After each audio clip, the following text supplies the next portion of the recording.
No, remember he dropped out. I thought he was about to. Oh, there he is. Okay, yeah, cool. There we are. There we are. Alright. Good to see you. Yeah. Troy's here. Am I muted What's up, or Troy? unmuted? What's going Oh on? my god. I was Am I calling Troy muted or Theo. unmuted? Pretty... No, I hear you. I hear you. Yeah, I was. I got the flat Earth map behind me.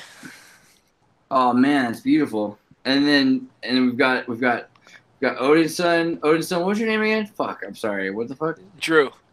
Drew. Oh, it is Drew. Okay, so you need to be part of the Council of Andrews. Did you see that yet? That's the thing. No, I haven't seen that. Tell me about it. So apparently there's a council of all people named Andrew, and somehow they let me in because I think Andro is the most important part of the name.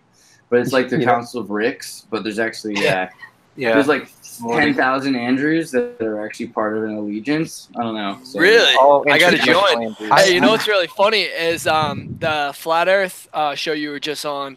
He called you Andrew in like 2 shows ago. Yeah. You know, did you hear that? I get really agitated because when I was in rocket camp, they called me Drew, and I went with it for a while. But they were like, "But that's not who you are," you know. So I don't know. But I still like the name Andrew because it's fucking Andro versus the most important part is it's not androgynous. Like you're a giant spirit, and like whoever your name. Shit! I love how your mind you're works. Just a giant spirit. So if your name is like Andrew, you're so all like, who's Twin Flame? Oh, that's Ben. That's Ben. Shit, Oh, I that's should use Ben. my other What's up, account. Ben? Yeah, it's already yeah. signed in. It's cool. I use wish your Pegasus, can you screen share or something? Because your picture, Ben, is always so Okay. It's so serious. It's just Yeah. I like it, but like I had One someone sec. last time be like, I can't watch a video that half the video is a burning monk. I mean, Yeah. but Troy made a So- good point. Like it's true. Our name spirit is an interesting thing because you've got like a connection to a name, and a lot of the time that name comes. You know, if you're Chinese, it's like Dragon Balls. But if you're Christian or something, your name is like it's like a name after a martyr or a saint, somebody who died. Yeah, for like some cause, Michael. You know? Like Michael or a guardian angel, friggin' son of God, one of the sons of God. Like you might as well be named Damien or Lucifer. Like it's a brutal name. Yo, and then, That's like, my confirmation name. Is if you notice, Michael. like people that have Well, those that's names, good. then I like that's where they find their similarity. Like, oh, I always got the speak to tattoo, Archangel too. Michael, etc., etc. Well, when I was a Or kid, I actually Gabriel liked or whatever. I liked the name Michael when I was a kid because one time in church they were like, everyone has headlights. We're gonna be checking. Take off your shirt to make sure you don't have headlights. So you stay the heck away from me. And they're like, no, we know you. It's cool. Your dad will let us do it. Your name is Andy. I'm like, no, it's not. My name is Michael. You stay the heck away from me. And like they later on, they're like, we listened to him. He was like, you don't want to mess with your son. He's like, yeah, you did the right thing. Like, so I don't know. Maybe the guardian angel Michael, is not the worst spirit to invoke if it's to defend yourself in your honor. But Troy is a cool one because I keep thinking the Trojan horse. And Troy also is Taroja, which is connected to what did we just find recently? The other name for Troy, the Dardars. Yeah, I just Hey, traced it to like check it out. Tor and Cow. What is that? Just I got one of the books both. you told me. Oh to my get. gosh, Whoa. you did! That is one of the most important books I've ever read. The I'm Master? really.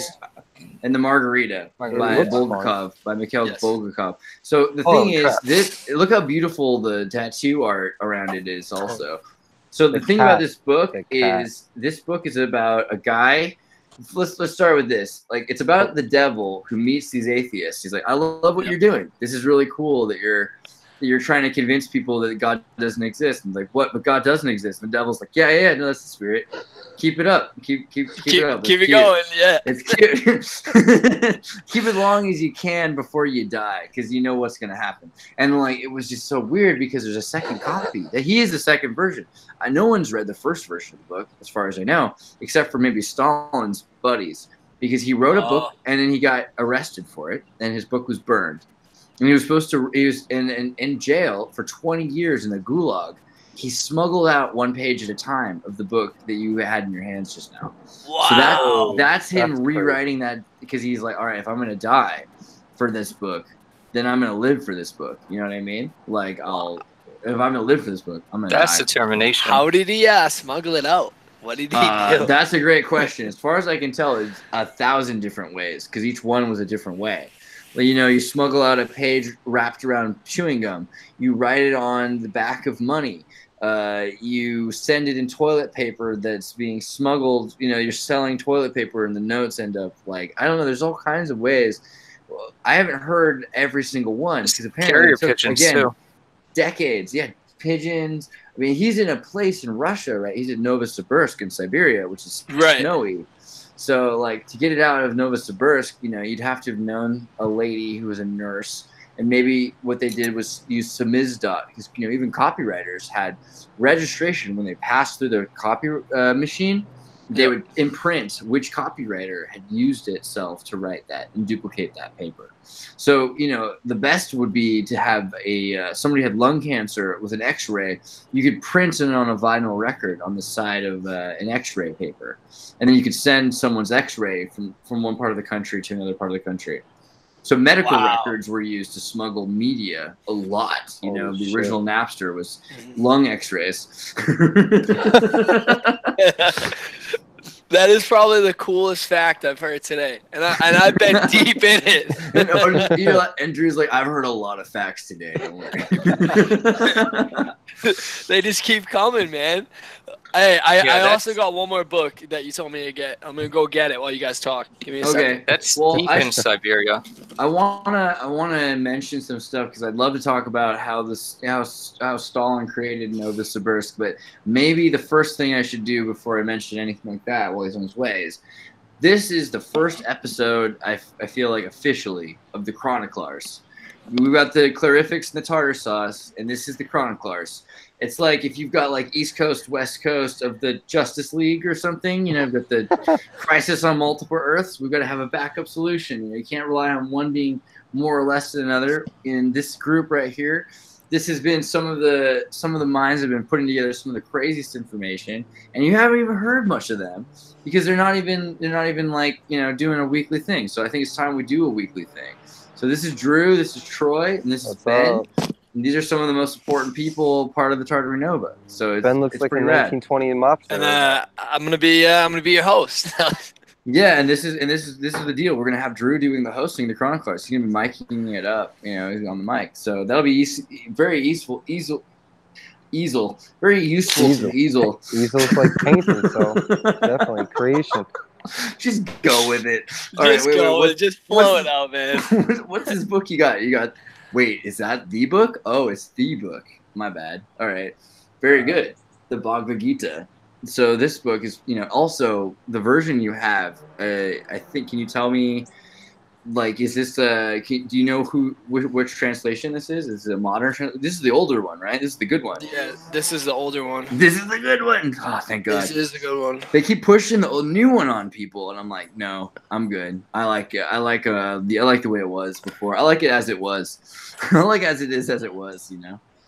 Yeah, no, this is definitely it, and I'm gonna dive right into this after. So we get done with this show. Well, I mean, it's so key. Like people are like, why would you read ancient mystical texts? Well, if you're studying technology, you might want to read the first book that talks about flying saucers or whirling dervishes, burning the clouds as they enter our atmosphere. I mean, like that book's got all the facts pretty well, Yeah.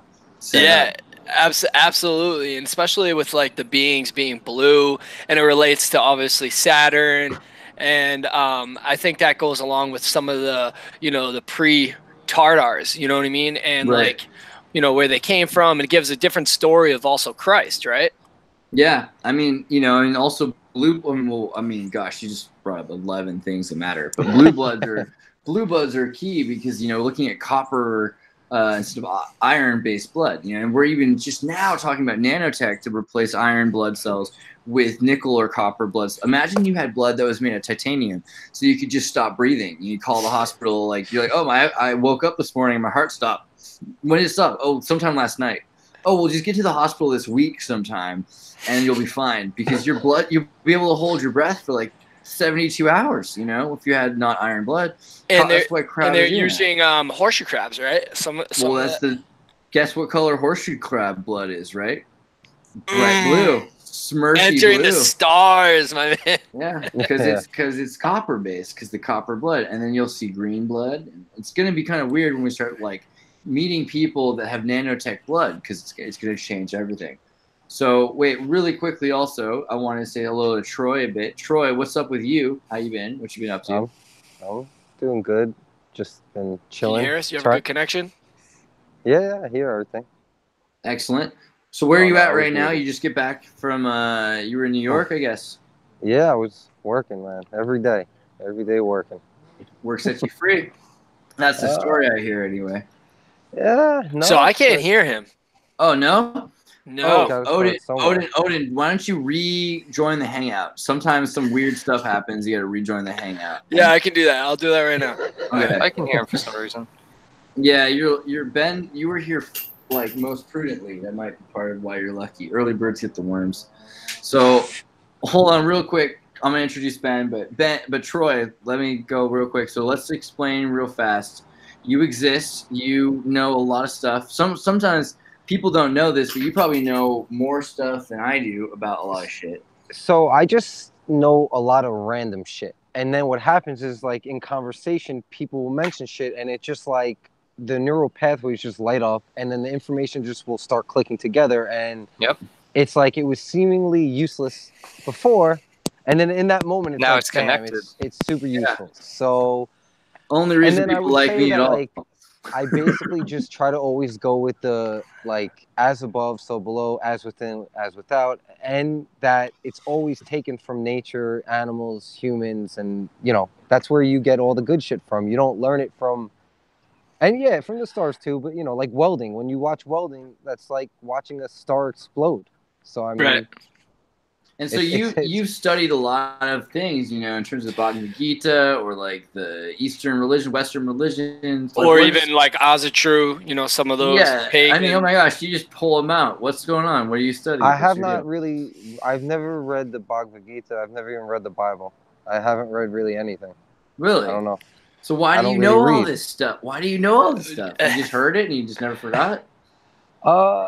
After I had whatever, I guess you want to, people say waking up. Basically, when I stopped being a zombie, I was working in Houston, and I was driving at least 6-7 hours a day, and then I was just looking into all this different stuff. Like, as it would just, you know, whenever something would keep popping up, I would discern when it was like an actual rabbit hole, or when it was like, all right, all the signs are pointing to this information, it's got to be relevant, and I would just go with that. But since I was always like doing it secretly, I never wrote anything down. I just tried to always just keep it in my head, because, you know, people look, you know how people are when you look into this shit. So unless you're with people that are comfortable with it, you gotta kind of just do it. So I was doing it at work and listening to lectures by what I felt was not both sides, you know, not just what was like people that do independent research, but also the university stuff, because it's not like everything they tell you is bullshit. I mean, they are smart in their own way.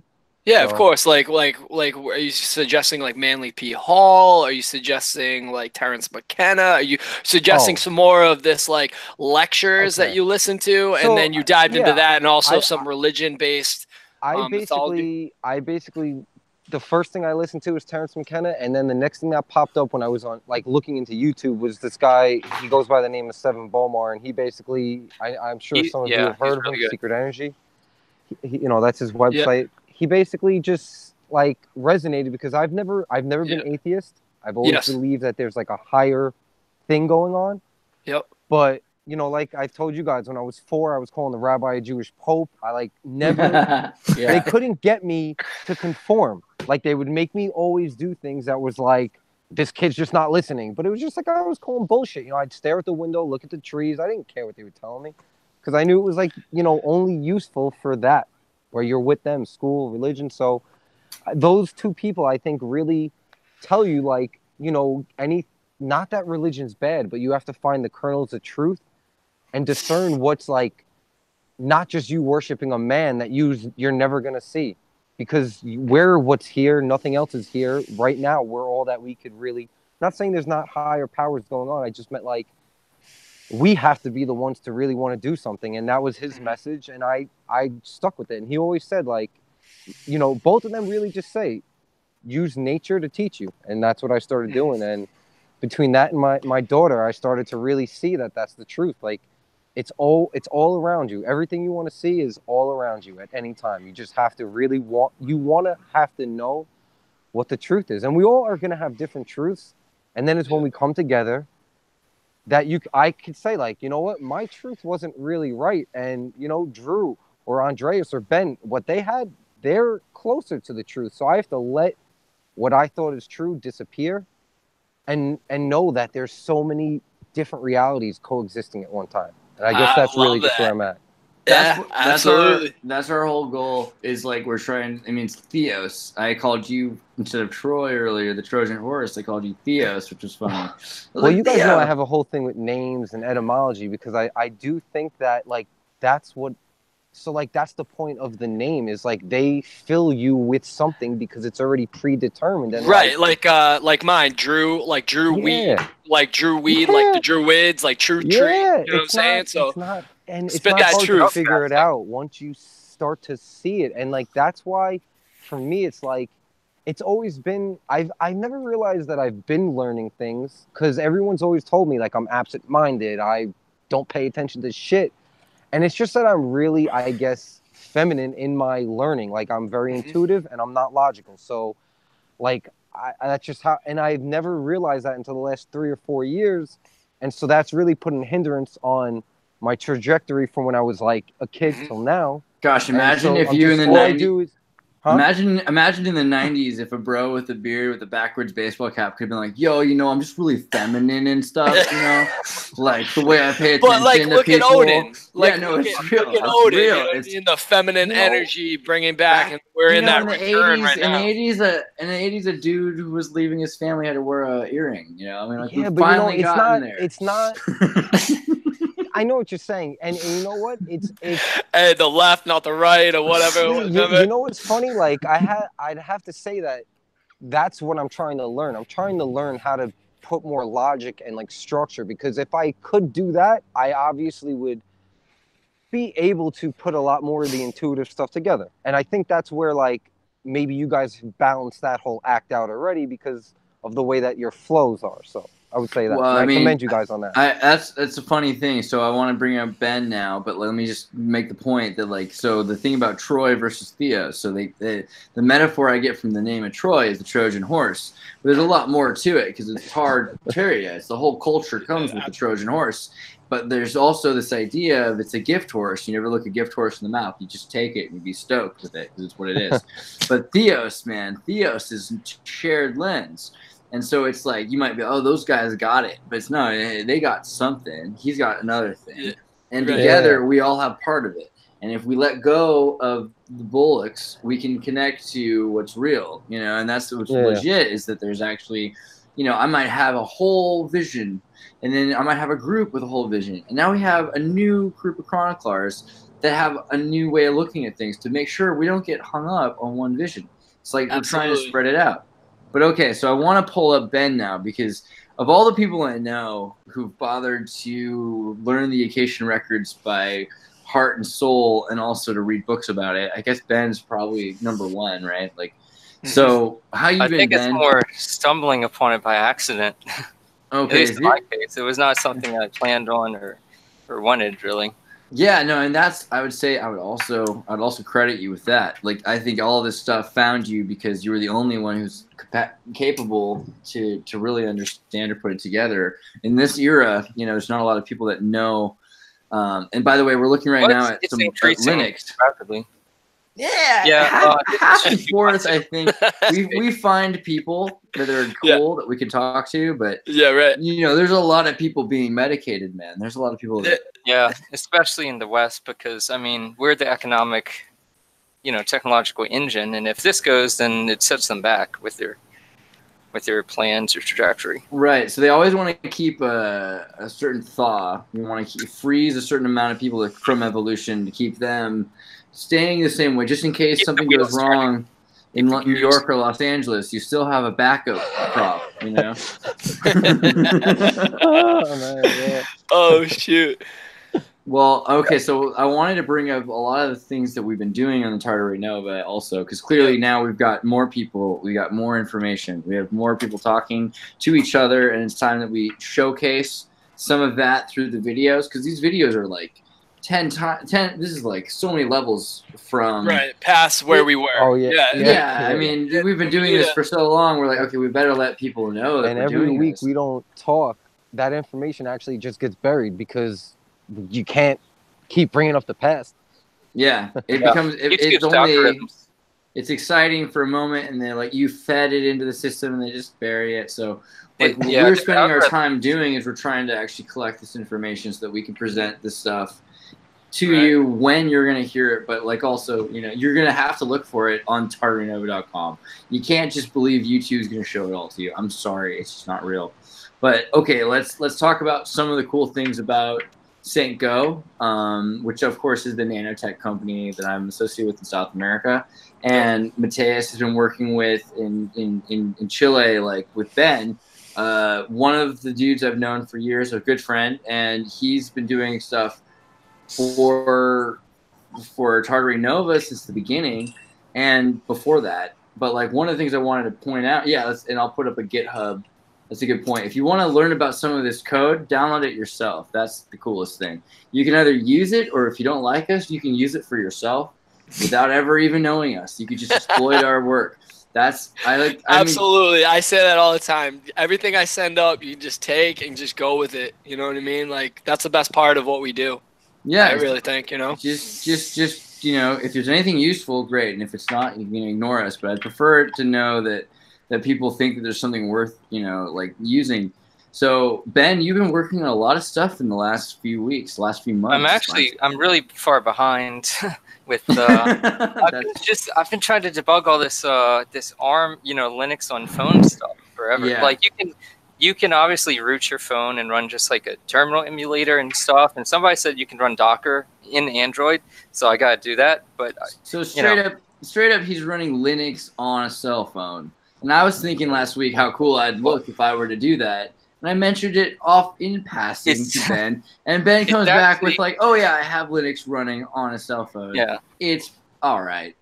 Well, it's okay. The one I'm using is called Postmarket OS. Remember that crazy triangle logo? I said I didn't know what it was. This is what it is.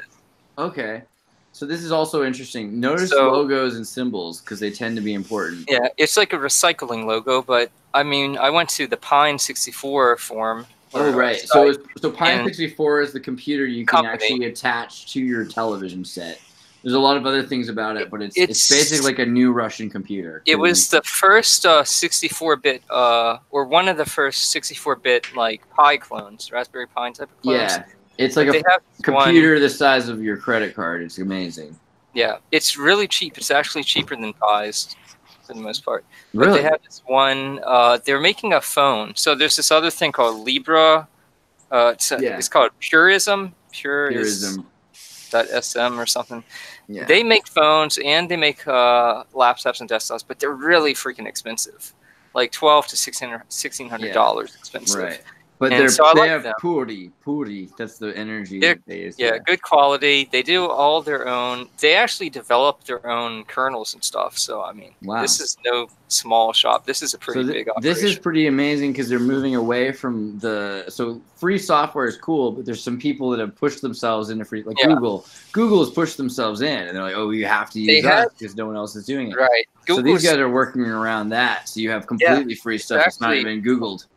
It's actually very it's almost confrontational because the way that Google designed Android, or whoever did, maybe that's the wrong word, but your Android runs 2 operating systems at one time. One of them is called Real-Time OS, and that manages all of the communication with cellular networks.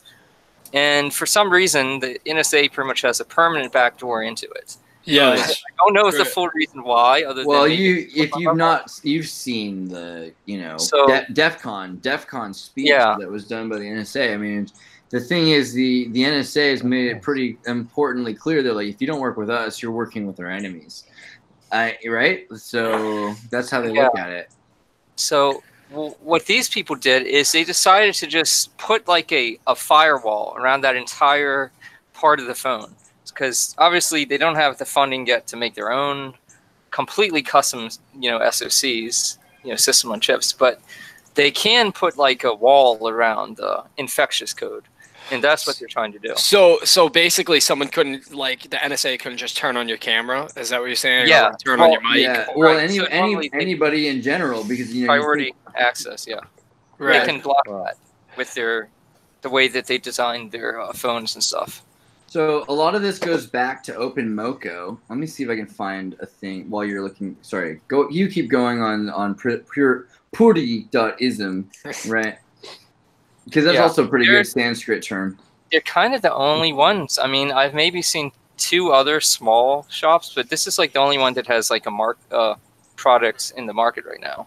So they have this Libra 5 phone, and it's $650.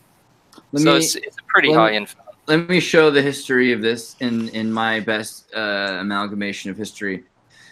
There was a company called OpenMoko. OpenMoko existed when Apple first made a phone, and they found out other people were going to make phones. They were like, okay, if we don't do this right and make it open, then it's going to be closed. That's the way coders think. They're like, either we do it right or someone does it wrong. And so they thought, let's make a phone. And I had one. I'm one of those nerds. But you could take this thing and you could like install with USB Linux on it on a Neo 1973. That's a good Unix joke, by the way. Please laugh. But if you don't get it, it's fine. So the idea was you get this device and it will run Linux. Sorry. I'm sorry. I don't know what else to say. Time code joke. Ha ha ha ha ha. All right. So here's the deal, though. You have this company that built this thing, and Ben used the word confrontational, and so that's the literal. I couldn't think of the word. I was looking for it. There's conspicuous, suspicious. I use those words a lot. But convoluted, maybe. Convoluted is the word. Convoluted is even weirder. Because convoluted would say that we're Google's convoluted. I'm sorry. Google is convoluted. Let me shake this real fast and hope that changes everything. So I want to be able to find censor myself when I use profanity. But convoluted is a really good word for Google, because Google said, okay, look, we have all these other things that exist. There's plenty of companies that are working on devices that can carry the Linux kernel. So why don't we make something that sucks? Why don't we make something that runs off Java so we can hire all of the programmers from India in the world, because that's, and we'll take out Oracle with Android. We'll literally build a JavaScript-based embedded system on top of Java, and then everyone will suffer. We'll just make them suffer. I mean, that's conspicuous is the other word besides confrontation. Yeah. So, but like Google did that on purpose. They just tried to destroy. And have you ever heard of OpenMoko? Unless I just can't remember what it does. Exactly, and that's even Ben. That's Ben saying that. Okay, so Linux man himself is like, man. What's Linux? Yeah. Okay. So Linux is a great. Let's explain this really quickly, because nerds that we are. Yeah. We need to break this down. Okay. No, that's cool. That's cool. Okay. So what kind of computer do you? Let's say you have a computer. Okay, let's start with this. Technically, Linux is derived from an ancestor of the Mac OS. Let's start. Before you do the Tron speech, because it's true. There's the son of Flynn, and everything happened with light cycles. There was a thing once called Napster, right? And Napster was all about people sharing Metallica songs. Right. And LimeWire. Whoa, let's calm down. The funny thing about LimeWire is older than Napster. You just didn't know about it at the time, because LimeWire was actually built on a thing called Gnutella, right? And Gnutella used LimeWire, and so what it did was better than Napster. It could connect you to other systems that had the same software, and they could send the file. And if there was someone with the same file, you could get it from them. And so someone else has a file and they have no one using it, you can get it from them. And so you could get not just MP3s from Metallica, you could get movies from Fight Club to Marilyn Manson's tour, whatever you wanted. You could get it on the internet back then. But that was from a thing that LimeWire used. Because LimeWire just used a protocol from Gnutella. So GNU is what we really want to talk about. GNU is like this wildebeest, right? So there's this dude, once upon a time, that was RMS, Richard Stallman. And Stallman used to work, he was a squatter, he was a hippie, he was a student that used to live on Looks like my type of friend. Yeah. He was barefoot, and he hung out at MIT. he lived in Boston, so that's not too far off from someone who could be your type of friend. And he used to like squat. He was a squatter at MIT. So he lived, and I love people that live at universities. I identify with them. Let's put it that passively. So people that live at universities, they just like, I guess I could just live on the college campus. I don't really need to pay because all I want to do is work and study. You know, he's a good boy. That's what his mother would have called him, a good boy. And he ended up getting a IBM Xerox copywriter machine because the military needed IBM to have printers to work with IBM. And they gave him this thing. He said, look, here's what I need you to do. Give us, dear IBM, in the letter, a copy to the printer's source code so we can modify it. And we'll give you back better source code. We'll fix it, and you can upgrade everyone else's version of it and say it's the MIT, or don't. We don't care. But like we're gonna, because what we need is that every time we get a print, that it sends a message, an electronic message, a mail system, to let us know that something's been printed. So we go to the printer because the printer's way over at the other side of the college, and I don't like to get up, you know. So then IBM said, no, you can't have it. And he was like, whoa, this is dangerous. Like if they don't let us know what's inside of these machines that we're buying, that's dangerous. You need to know, you know what I mean? Like you need to know what's going on inside your machines. And he's like, look, what we could do that's legal apparently is write whole new code that runs those machines. And the funny thing is machines are stupid and people are smart. This is a weird fact. So he was able to actually come up with a way to write new code. And they're like, look, this is not IBM's code. This is GNU code. And, you know, the Wikimedia, the whole idea was to replace these machines' code with other code that ran it. And the funny thing is, it could run better because it didn't have any of the little things that were supposed to keep you from using it. You know, from now on, you'd be able to change it yourself and you'd be able to do whatever you wanted. He's the most dangerous man, really. And so he created a thing to replace copyright. It's actually the most powerful magic card there is. It's called copy. It's called copy left. And so what you do is instead of copying something right, you copy it left. And you say, look, I made sure that anyone can have access to this forever, so long as they don't sell it. And they have to keep, if they ever use my thing to make a new thing, they have to cite their source like a good academic. And then they have to share it with the people the same way I did. And this is the biggest weapon that has ever been invented. I mean, you could say copyright is the second biggest, but this is actually slightly bigger because you can work with other copylefts to build a system. And so, for instance, LimeWire you were talking about. Well, LimeWire, this was just a program that ran on the Gnutella protocol. See, the protocol worked on like a dozen other programs, but you were used to the one you had to pay for. I remember Acquisition used the Gnutella network. One was a nice one. You could use the terminal to use the Gnutella. Acquisition is not even a thing anymore. This is one of the networks I use. This was an unregistered version of Acquisition. So you didn't actually use Ultrox. You know, there's all these different things that use the same network.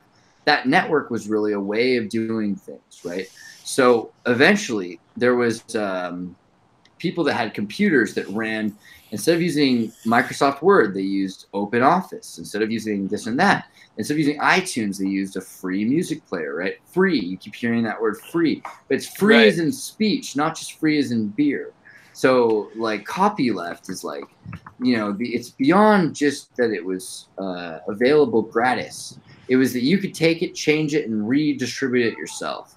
So, as long as you did it the way that he wanted, right? But, as long as you had to follow, your source. You had to follow, you had to follow within the GPL. So the GPL is a license, right? So the GPL, GNU Public License, says, you know, that it's a left practice. You have, this is it right here. You have, we speak of free software, referring to freedom, not price.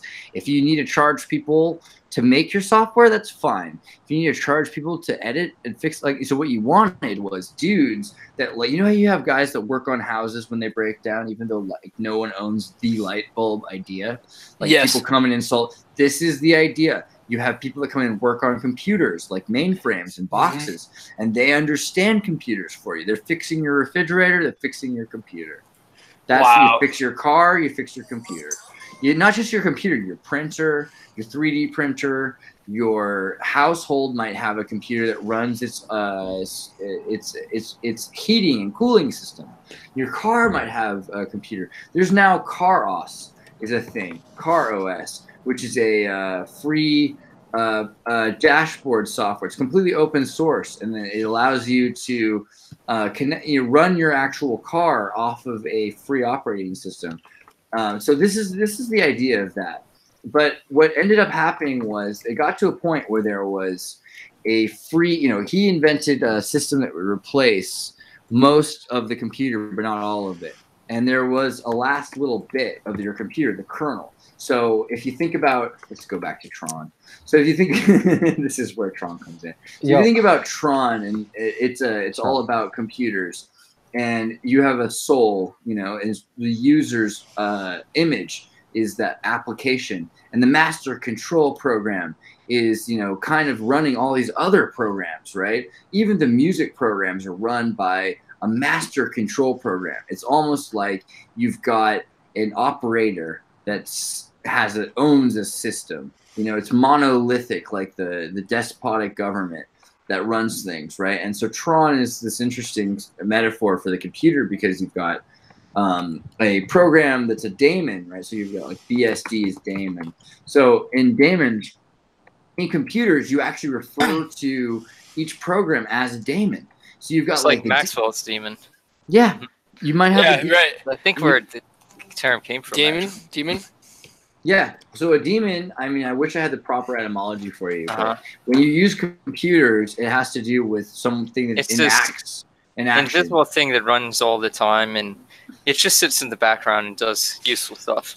You still there? Yeah, I mean, yeah, can't totally. Hear you. Which one can't you hear? I can't hear him. Oh, you might want to re-log in again. Oh no. You know what? Try using the Brave operating system next time. I think sometimes Google is just Chrome is a little. Brave is also free operating system or free browser, so I think sometimes it works. Yeah, better. let's try sending. Yeah, we'll do that next time. Absolutely. Yeah. Well, talk about on. that Tartar. Remember how you said there was like an operating system or something to do with Tron and Tartar that's pretty good. Targard. Okay, so this is kind of funny. Like, so in computer, Tar Linux. If you type in a command, in Wiki, let's see here. In computing, a tar is a tape access recording. Here does that say that here? A tar ball. A tar ball. So that's like a Pokemon ball, kind of like the thing you were looking at earlier. Yeah. Okay. And so what it is you got a recording that's like a tape, an Ustar, and it's like in the old days you have a bunch of information recorded in sound on a magnetic tape, and you could hold maybe like even in the 60s on a magnetic tape you could hold I think like 12 terabytes to a foot or some crazy amount. Like there was ways that you could do it if you knew how to do it properly using the HET Bell Laboratories compression index that worked on 8 times regular storage, because you have a spectrum of sound and different waves of octaves. And, there was like a number of things, and that's before CDs, right? Laser CDs. Yep. That's in the 50s, right? There was, I think, High Sierra format. Yeah, I heard of this. It was in the 50s, right? I definitely heard of this. Someone was talking about this. So High Sierra format, it's 1985. I forget what comes right before that, but in terms of Laserdiscs, at the present meeting, this kind of proves this, is in 1985, at the present meeting, were people already using Laserdiscs, including Xebec and Yellick, Laserdata, Pioneer, Philips, Microsoft, and 3M, and AT&T and Apple. So yeah, because they had some music videos on some type of Laserdisc or something like that. You could go into a CD store, a record store, and they would be playing a music video on something like this. Right. Do you remember that? Right? I don't know if I don't remember that exactly, but I remember his capacitance disc. Capacitance discs. Oh man, almost got there. Capacitance electronic discs. So I had a ton of these that I got at a flea market when I was young. And what they are very close to vinyl, recorded with to be read with laser, but they would break after 500 reads apparently. But they would have 3D movies, and they were designed for digital theaters that existed in the 70s, you know, that they had in Japan. Almost every disc I have has Japanese stuff. And it's written in the POSIX spectrum, which was designed by the International, what's it called? IEE is the Institute of Electronical and Electronic Engineers Board. And you do IEE.spectrum. That's a good publication. I mean, anything that hits consumer markets, it will hit there at least like 2 years before. That's absolutely true. This is probably my favorite, I would say, news site. I read history and I read IEEE Spectrum, I would say, because it's almost the most important thing you want to know about the news. MIT Technology Review, but worldwide, and across everything electronics. Yeah, we're so much bigger. We're revealing too much almost by letting you know this exists, but I'm glad you do. So the point is that at some point they created a series of programs of daemons that could replace all of the corporate daemons, and so you had the GNU Emacs coder that allowed you to actually input from a typewriter and then have that end up working through a software system. So that's what that his little whistle's for. And then I forget what the puffer fish is for. I forget some of these a lot. But you've got Darwin from the BSD. BSD was Berkeley Software Division's daemon. And what it was before there was anything else, before Windows or Mac, you had people that were sending videos back and forth for television stations over computers in the 60s and 50s. You guys there? Using the Atlantic. Yeah. Yep. Can you hear us? 1977 for BSD version 1. So BSD is also based on some of the older systems for RTCP. Yep. So all this came out of Bell Labs, right? Right. And then Bell Labs was shut into 6 different companies. Which I almost believe that was a false antitrust. I think they wanted to divest. Also, like Verizon with that whole deal got like all the telephone stuff that was set up in South America also out of that deal. Oh, that's a big point. Yeah, that's their backyard, part of them. They could break it up. They didn't have to pay as many taxes. They were able to put things in different pools. And then they were able to buy new companies in each one of those companies. And guess what happened? They all became one company in the 90s because of Singular, right? They all collapsed into each other again anyway. I wanted to say before also that Atari is an anagram for Ataria, basically. Oh, that's interesting. That is and when you look at the logo, it's basically, what you would, it's like you're surfing on the tourist field, and it's got the rainbow. So it's like they're telling you right there what, they've always been just taking shit right out the ether. Right. And it's a T in a weird way. If you flipped it over, it would be a rune. Or it's the same 3. Oh yeah, it's the warrior rune, right? Yeah. It could be like, or the life rune, maybe. Yeah, you know what? It's all. Is it a life rune? It's a life rune. It's a life rune. So many things, man. Which is the peace sign, upside down. I was thinking of the arrow. The arrow is the warrior rune. Well, it's also like the staff, Poseidon's staff, and all that shit. It's always the same shit, man. Well, okay, so then when we should do a whole show on just symbology one day.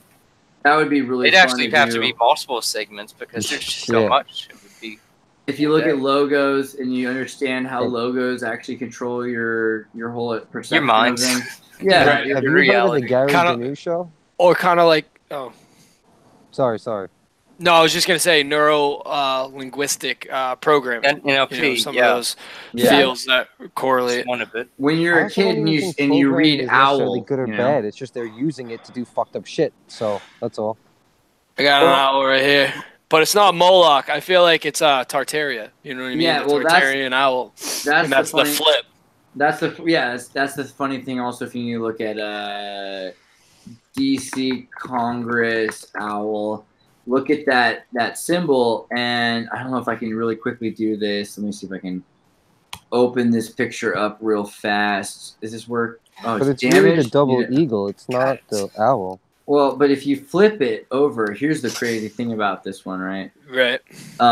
It has horns. It's actually this other. Let's see if I can. There we go. So L. There we go. Flip it over. Check that out, right? So this is that owl when you flip it a couple of times. You have an owl, and then you have this being here, which looks like a Fifth Element kind of monster with his horns and his. Like, it really does look like the Fifth Element. You know, the wobbly guy. The wobbly guy, yeah. So I've been thinking about that for a minute, at least. So I think that there's a number of these characters, like wildebeest and whatever. So that's a big part of the freeing of copylefting. Copylefting is the opposite of copywriting. So, all right. So we've created these new characters to replace the evil characters. What's funny is this started before Microsoft. You know, and by the way, give Bill Gates some credit. He could have called his company like Mega Hard, and he didn't. So it's pretty cool that he was like, you know, he's Microsoft and he wasn't afraid of it. But now you've got these guys that are like, look, we're so close. We have everything we need. And they created everything except for the commander, because you needed to have the MCP. And so you had herd microkernel. So the future was like, why would we even have a leader? Why not just have a micro leader? We'll have a democracy. We'll have a thing that replaces the kernel. And instead of a kernel, we'll have a microkernel, and it'll have a number of It's demons. component-based. Yeah. Well, it's a lot. It's a lot easier to develop different parts. Like, for example, drivers can be really a pain, like to debug and to build, to develop and stuff. But with also explain what debugging is, right? So let's say you want to add a phone, or you want to add a modem, or you want to add a mouse. Let's say you want to plug something into your computer.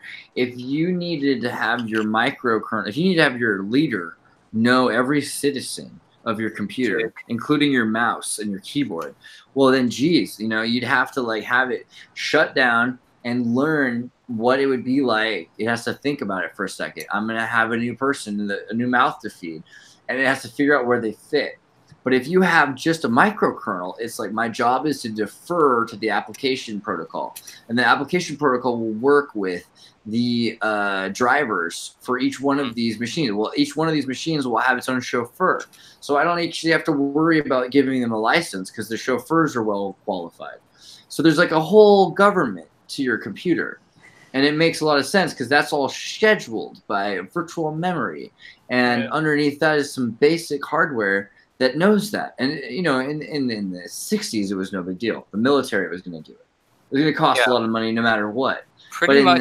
In the 80s, you had to worry about your computer being stupid. So you had to teach it how to run it.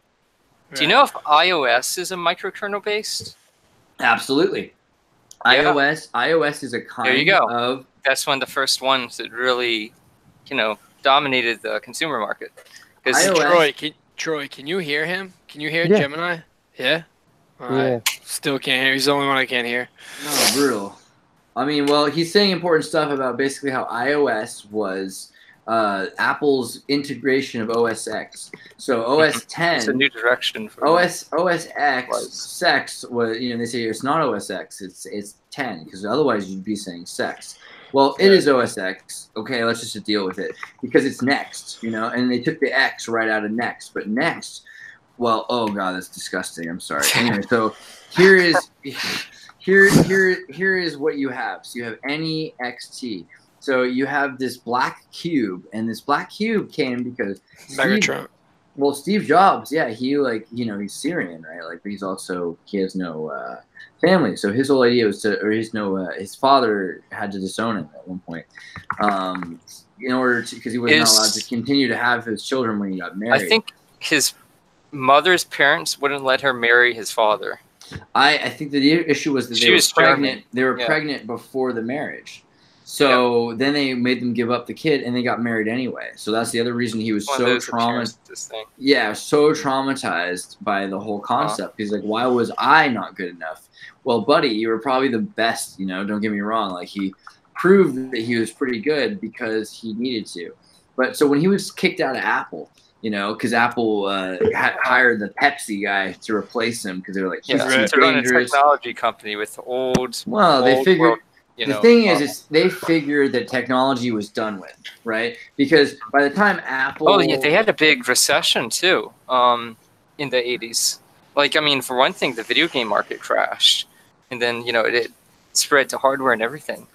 Well, yeah, I mean, gosh, that's all of that's so important. Maybe we should go back a step. I hope I don't get lost. So this is the deal with that. Like, in the 1960s, people had computers that beat ours. Dust off your old touchscreen kind of thing. I think my grandfather saw the iPhone after working at Lockheed. His thing was like, oh, they made a smaller one now. It fits in your pocket. That's cool. It's not like he didn't see a giant black desk that was a touchscreen in his life. So they were like, what are we going to do with it? Just hand it out to people finally? Oh, that's cool. We can make it affordable to hand it out to people. It's not that there was anything new coming out in 1980. It was a bunch of old stuff being made accessible. So when Steve Jobs was working for Apple, let's see if I have some pictures. His whole thing was like, let's sell a computer for $666, and let's make sure that it gives you choice and personality and everything else like that. And you could say it was because he was evil, but it was also because he thought if he did it, it would be less evil than if someone else did it. So I don't know if that's completely true or what, but the guy didn't eat animals. And he didn't eat roots. He only ate fruits, which were like the toenails. He didn't want to eat and kill a tree.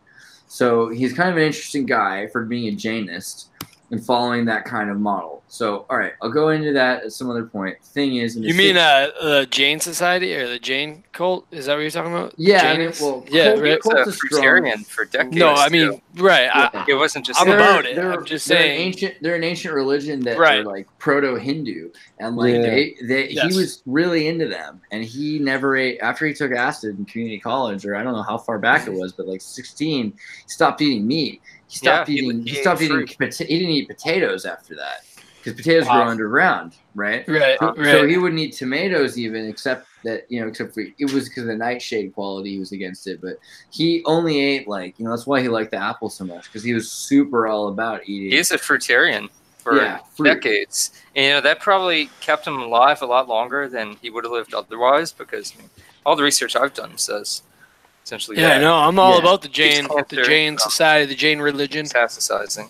But clearly he did some crazy stuff where some shtick he did was crazy, because he would do some stuff where he'd take the floppy disk out of the computer. He'd say from now on, no one can have a keyboard that's not a printer. Like if you have a typewriter, we're throwing it out. We're gonna only have computers at this company. And it's like, okay, well, typewriters are still useful in 1979 to 1984. Well, no, not here. And that's true, because he would just be unilateral, and he'd start over. But part of what made him crazy was he's like, this is what we're gonna do, and that's it. And the difference between him and the guy who wrote the E.T. Atari video game isn't much, because you got if you know the thing about Atari, right? Like Atari had Atari E.T. video game. Let's see. This guy created this game in 16 weeks or less, because it took that long. It took years before they agreed on the price that they were going to pay everybody for the license and distribution rights to make the game in the first place. And they're like, okay, well, we finally got the rights, but how long is it going to take you to make this game? And he's like, can you do it in 6 weeks? And the guy was like, yeah, of course I can make this game in 6 weeks. I'm a genius. And the thing is, he made a pretty cool game. I don't think people get.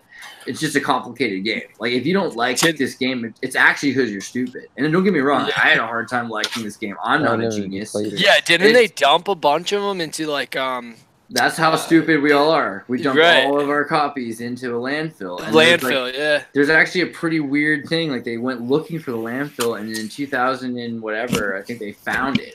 They found the landfill in 2015, and they brought him out there. I wonder if I can find the guy. Look at all these people finding their copies because they showed up there at the landfill. They're like, yeah, we found the game. And I had a copy of this game. I got it at a flea market in 1997 with an Atari for $7. Oh, that's awesome. It was pretty cool. But the problem is, you play the game and you're going around and you fall in holes. If you know where you're going, you don't fall in holes. But if you didn't help the guy make the game, you're probably not gonna find the holes. So it's one of those games that sucks because you just keep falling in holes and you get I'm not having fun. If you're not having fun, it's a bad game, right? Well, no, I mean, it's actually if he had more a year to have other people make the game make more sense, it would have been fine. But let's see if I can find it. The creator guy. Well, let's see. Atari ET game creator. What's his name? Created by Howard Scott Warshaw, of course. Sorry. Howard Scott Warshaw. Always remember the name like Warshaw. It just seems like super good. So this guy, look at how similar he looked when he was the same age as Steve Jobs, right? This is this guy, you know, and you know the main difference between him and other Atari employees? He went home at night. Most other ones slept under their desks barefoot, you know, and there's cigarette smoke all over these machines. And they programmed some of the greatest games. And these games that the guys create, you know, you have to remember, it wasn't like you're going to find the princess and she's going to stay with you. Oh, you got rid of my reptilian boyfriend. Yeah, I love you now. No, the old games were like Beowulf. It's like you fight and you die. You hunt ducks and you die. That's it. Like you get to 60 levels of duck hunting and you die. Like it was literally the roughest kind of thing that you would ever do. So, I mean, this guy was creating these games for Atari, and then Steve Jobs showed up, right? And Steve Jobs was like, I have an idea. Like, Atari, what if we were to put a phone in the Atari? We'll attach it to the side, and you'll be able to play Pong with your friends in New York or Tokyo. Wow, that's cool. Well, you know what the Atari company said? That's stupid. No one's going to want to play games with their friends. Like, what the heck is that about? So they shut it down. And you know what the guy from Atari did? He created Chuck E. Cheese. Because he's like, you know what I need to do? I need to make a place where it's like Disneyland to play games.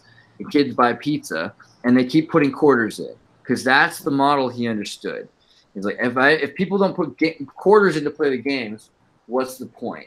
If they're not willing to put their parents' quarters in, and the parents aren't willing to do it for their kids, it won't happen. So he shut down Atari, essentially. He didn't do it on purpose, but what he did was he told Steve Jobs no modems in the game consoles. And so if he had done that, we'd have had Xbox Live in the 80s. Wow. And then he'd said, okay, well, what I'm going to do is I'm going to fire the bottom 10% of the company. And so all these people lost their friends because they're like, oh, well, you didn't do a lot, but you were cool. You know, so eventually Atari was like a not fun place to work because of that. And so he ended up losing everything, and Atari went to nothing, and he ended up having to start Chuck E. Cheese with its own fake mouse character that's actually a rat.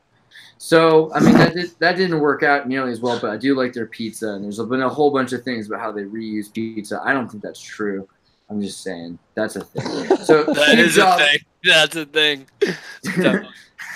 Steve Jobs went off and he said, okay, I'm going to start another company. You got a guy to give him $10,000, and that guy demanded it back, and he gave it to him. And that man would have been the richest man in the world, you know, right now if he hadn't demanded back his initial investment. But he's like, cool, you know what? Cool. And he made people think Apple was reckless. The same way Steve Jobs smoked on Rogan. You know, I think Elon Musk smoked on Rogan because he saw Steve. Oh, sorry, mix it up. Elon Musk saw what it was like when Apple had problems. Their problems were basically people sold their stock. Steve Jobs bought their stock, and he lived happily ever after till he died. You know, so like in general, Elon Musk thought that was a good idea. He missed the point. I think you can't mess with these kinds of people. So Steve Jobs, his lesson is he put all this money into this computer that he had to replace it at 10 grand. He replaced it with a company called Venrock, right? Venrock is a really interesting company because they're venture Rockefeller, right? So Coin Fund now, I just read. That's insane. They're moving into Bitcoin and a cryptocurrency. But that's Venrock, a compound of venture Rockefeller, a firm formed in 1969 to build upon the Rockefeller's family. Who do you think wanted to build Venrock in 1969? It has offices in Palo Alto, California, New York, Boston. Those are the most important places. For not just because of this conversation. So venture capitalist Lawrence Rockefeller, who, by the way, he was kind of a young guy once upon a time, and he was the cool one. Lawrence was the cool Rockefeller. We'll go into it another time, but he had a pretty, yeah, okay. Lawrence was the cool Rockefeller. So they put some money into Xerox, and they put some money into Park Research Labs. They put some money into BioTime, into Phoenix, into Digitix. Here's some number ones right here. Intel, Apple. Okay, so you know how Intel started. IBM needed someone to print their designs for them, and the government did. They're like, you're not doing it enough. So they had another company that just printed designs IBM built. It came from Freescale, didn't they? Well, so do you think Rockefeller sponsored all these companies for a backdoor for the government? Well, I mean, like almost. I would say so. Yeah, almost. I'd say about 90%. That's almost transparently the reason, but like I would say there's more to it too. Like the deal is that they were philanthropically interested in having a hand in everything, whether it was because they're one of the 13 new bloodlines that are blue-blooded and can take it over. And that, well, you know, that's the other thing is like, what's it mean to be a permissible bloodline where you become a new money? Like, I mean, gosh, to be the newest money. There we go. Like that seems important. But okay, so really, you know, Flight 370 was filled with characters who had worked for Freescale, who'd worked on designs that made automatic self-driving cars possible. And those self-driving cars, you know, software are now available in basically Apple, Google, and every other self-driving software. That was Atari. Atari. It comes from Pong. Yeah, probably. It's the same driving Tron software. Look up a book called Crystal Fire. It's from like 95 or something. Okay. Crystal Fire. Is that the right name? The invention of the transistor and the birth of the information age. Oh, that's interesting. Also about 1947. Because guess what happened then? About 6 months after Roswell. We're told, you know. I mean, what did the scientists say they found at Roswell? Nothing. What did the scientists patent 6 months after Roswell? Everything. Oh, we did get Mylar. They did Mylar. They did Velcro. They did like all these crazy little like material sciences that you wouldn't think were important. Like Velcro under a SEM is crazy. It's interesting. We already made of diamond and carbon. This is Velcro. If you really knew what it was, learn to appreciate Velcro. Look at her up close. She's beautiful. You know, like it's not nothing. Velcro is pretty impressive. Something called the Zeus Institute. So supposedly at Roswell, they had some type of metal the firefighters found, right? And they could like crumble it up and then re-expand it, and it was like, you know, a piece of like hard metal again. Did you hear about that? Yeah, totally. Yeah, that's the thing about. I mean, imagine going into that if that was a real thing. Like, I hate to do the X-Files. Let's do an X-Files movie. But imagine you're walking in and all of a sudden you're like stepping on the ground and you're like, why? I can't. What is that? Is that the whole ship is covered in this stuff? I can't step anywhere. My jacket's caught. Is that Velcro? You know, that's the first thing you see. You know, and then you get in and there's like lights and everything. The 40s would have been really weird. And then like 1950 would have been insane. Because, you know, if you were in the middle of this stuff, it would have been like, oh yeah, all of this. It's like that movie Terminator 2 is all about 1947. All right, what were you saying a second ago? I had my rant was so far. Hello? Oh, is the liquid metal stuff? Who, me or him? Everybody, I was like, okay, I'm ranting. So I'm like, yeah, can I get a feel for you? No, like the computer in you can draw a connection. In Back to the Future, he builds this computer technology. Right, they recover the computer chip, the TI. And then the ultimate destiny is AI that takes over the world and exterminates us. At least that's one of the common plot lines. There it is, the T800 brain chip, right? Oh, and hey, you want to see something cool? Compare that to the PlayStation 3 cell processor that came out in 2003. Side by side, like if you look at the die layout of this thing, this is the die layout. This was an actual product. This is what? Man, it's exactly like 20 years later. Yeah, but it's exactly like it. And the thing that makes the so interesting also is the GPU, so that they can record, they can do. So imagine this is a bunch of calculators, right? But this is like cities worth of calculators. Each one of these can do. But one's disabled.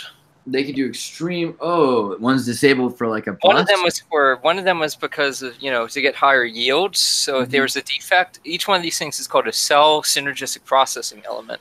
It's like it's a supercomputer essentially.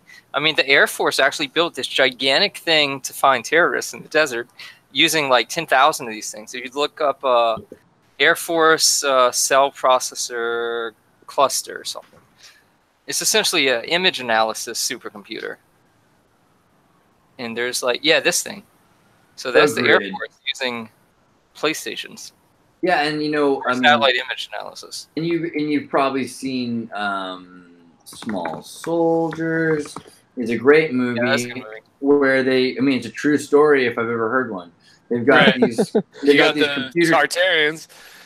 Yeah, there's computer chips. Yeah, it's true. The alien guys that are being conquered by the military power, and they're supposed to be the good guys, but they're really not living up to their names. And so they have to make these toys that speak, and they're like, okay, well, what are we going to use to make these toys speak? Let's get last year's old technology, because no one's using it anymore. It's old and it's out of date. Let's use their old chip, because the military can't use it to send rockets anymore, but you know, it can say mama or dada, like it's got the capacity, and otherwise they're going to throw them all away. So you have all these chips that are way too powerful, but you can't get less powerful chips. I didn't know that. You just use what you got, you know? Yeah, well, it was was it a movie too? It was a Spielberg. You've seen that movie? Or yeah, I had it. We had it on VHS. My dad. Of course. Kirsten Dunst. Yeah, it was a. It has that was one of the first movies, huh? It has Phil Hartman. Phil Hartman died about 6 months after this movie was made because his wife got drunk and killed him, and he was trying to defend his kids against her. It was a really crazy situation, but he plays the bad neighbor in that movie. But okay, so we're so close to this story. I have a rant. It's so fast. It goes so long. So Steve Jobs, he got fired from Apple, and you know, he's like, you know what I'm going to do now? I'm going to do what's next. I'm going to start a new company. I don't have to waste my time worrying about you people. There's actually a really good hour-long documentary of him coming up with a plan for next with his team of people that left Apple because they're like, you're so crazy, I want to die for you kind of people. And they all went in there because he had teams at Apple that were like, you're the old computer team, we're the new computer team. Kill each other playing volleyball, just literally dodgeball, like kill each other. Like he was like crazy. So he moved people into a place where they were like fear of cult personality, like my allegiance is to Steve, you know. So they went and they made Next, and Next was this box that ran on free software because he knew, you know, if you make something, if you don't make it free software and the company takes it, they can leave. At least now, if you make it free software. Well, if they kick you out of your own company, then you can always make a new company. You can just start right off where they can spiral out of control. And you can just do something you can just fork it. You call it forking. Because at the road where you leave, you can take your notebook with you. That's the idea of free software. So he's got this thing called Next, and it was really cool. It did a lot of things. First thing it could do, you could run multiple programs at the same time. That sounds not that impressive right now, but imagine you were listening to music and surfing the internet and looking at pornography. I mean, like, people were really excited about Trifecta. Yeah. He was that all happened because of Steve Jobs.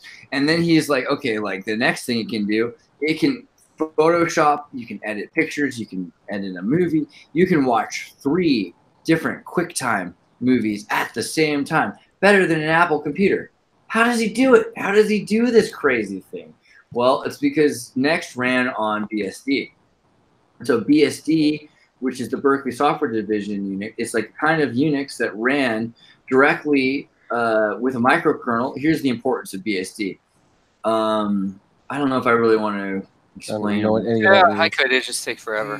Yeah, these are all programs. Actually, this is like the protocols that make up the internet. Do you want to talk? Yeah. Do you want to talk about multi-networking and TCP, or do you want to talk about EX and VI? Which one? That's just a console program. It's not important. I have VI on my console right now. So VI is pretty important because it's an editor thing, and it makes it possible. I actually hate using it. I'm a nano person, but it's pretty good. Well, okay, so this basically everything below that. Yeah, everything below that is protocols for the most part. Okay, ZFS is a file system. Yeah, it's all good, but you see the FTP, NTP, ping, telnet, host. That's all internet protocols. Yeah. Being able to use FTP, file transfer protocol, network transfer protocol, pinging information back and forth, having a phone modem. host names that can connect to other hosts or to other networks or remote logins and emails. Yeah. Anyway, this is kind of like all the stuff you think of as so important. Another thing, Oracle. You know, it's kind of funny, but Oracle's founder CEO, he was good friends with Steve Jobs, but the Sun OS thing, which Oracle later, acquired Sun, but all of Oracle's stuff is based on this thing called Solaris, which is all the same thing. It's all BSD. Well, so Solaris is interesting. It's been very successful in industry. We should talk about Solaris also. Okay, so now I have to bring up this other book. The first 40 million is always the hardest. This is one of the most important books I think I've ever read. And the first 20 million is always the hardest. This book by Poe Bronson is like, okay, oh my gosh, like if you want, like, forget Silicon Valley the show, read this book. I mean, it is the truth. If you're interested in like nerds in Silicon Valley, if you think nerds in Silicon Valley are a thing that you want to know more about, God help you. Like, there is a book for you. And basically, you've got these guys. This is a movie about it. I don't suppose that's anywhere near as good. I think I actually saw it at one point. It was a major just letdown. But imagine Dilbert. It's like Dilbert. So the story is this is the version I have of it. Very 1998, 1996 kind of book. So you've got 3 computers that come out at the same time. There's a company that makes all of them. And one of them is a super duper computer, but it's too big, so it has to be a server. And another computer is just all right, but it's not amazing. And the other computer is like not super powerful, but it costs $100. And what they realize is, he figured out he needs to make these kids make the $100 computer. And they're like, why? And then they work really hard. They do a great job. And they cut out everything to do it. Like they get rid of the laptop battery or I think they keep the battery, but they get rid of the floppy drive and everything else. And basically all you have is a TV set. And that TV set needs somebody with a supercomputer to send the information, the virtualization. So everything's like YouTube. You got everything on the YouTube. You're watching it on your little netbook, and that netbook eventually could be in your pocket because it could be like a phone. But it needs this supercomputer. Well, who's the guy who hired the young kid to make the supercomputer? Turns out he's the guy who built this computer that's too powerful to be a laptop or a personal computer. So what it does is, it basically destroys the middleman, the PC, the Mac. Nobody needs their own computer anymore. All they need is this little tablet thing. And this is 1990s. This is like 1996, this book, or something like that. But all they need is this little tablet thing and this tower. And they can connect to the Solaris Power 7, IBM 7, whatever it is, because the G3, G4, G5, this is the Power 7, Tower 7 computer. So they can watch their videos, they can edit their videos based on the software they get through this system. But yeah, I would say that's probably okay. So then Solaris, right? So Solaris was the most important operating system besides Amiga. Only Amiga really made it possible. There's a song, please listen to Only Amiga. But Solaris is pretty cool, and it is based on Berkeley. The other operating system that's actually slightly cooler than Solaris, represent Santa Cruz, is SCO. Because Santa Cruz operations, if you've ever seen a Navy boat, if you've ever seen McDonald's, up until 2015 pretty much, it was Santa Cruz operations versus IBM. The big difference between the two, SCO wore long hair and shorts and Birkenstock, and they would program on acid. But they did a better job than IBM, I would argue, pretty often, especially back then. To the point that the military actually used SCO more than IBM for a lot of things. And to this day, most Navy boats are run on SCO systems. And I know some dudes that actually have to work on Xenix in order that, that they can compete. They have to put new software into these old boats. They can't change the system to Unix or something else. They have to keep using the SCO system. But they add certain aspects as modern software comes out, it's open source because the military demands it to be, and then that goes into the military computer system. Look up there's this thing called the Aegis Combat Management System. It's pretty much like Skynet for the Navy. AEGIS. Oh yeah, sorry, Aegis. Yeah, this is all our super, ships, the integrated like naval weapons ships. system, the missile and service radar. Yeah. Sorry, go ahead. You were saying? All these places, the SCO, they might have. Their names are not mistaken the way they choose them. That's for sure. Oh no, never. Yeah. We should do a whole show just on that. On the reason why they choose Athena, the shield of Zeus. Yeah. A reference of Greek mythology. Well, this is interesting because on the right, you got a good picture of all the computer systems. Yeah, I mean, if you want to see real computers, they're actually really beautiful. Go to the next one.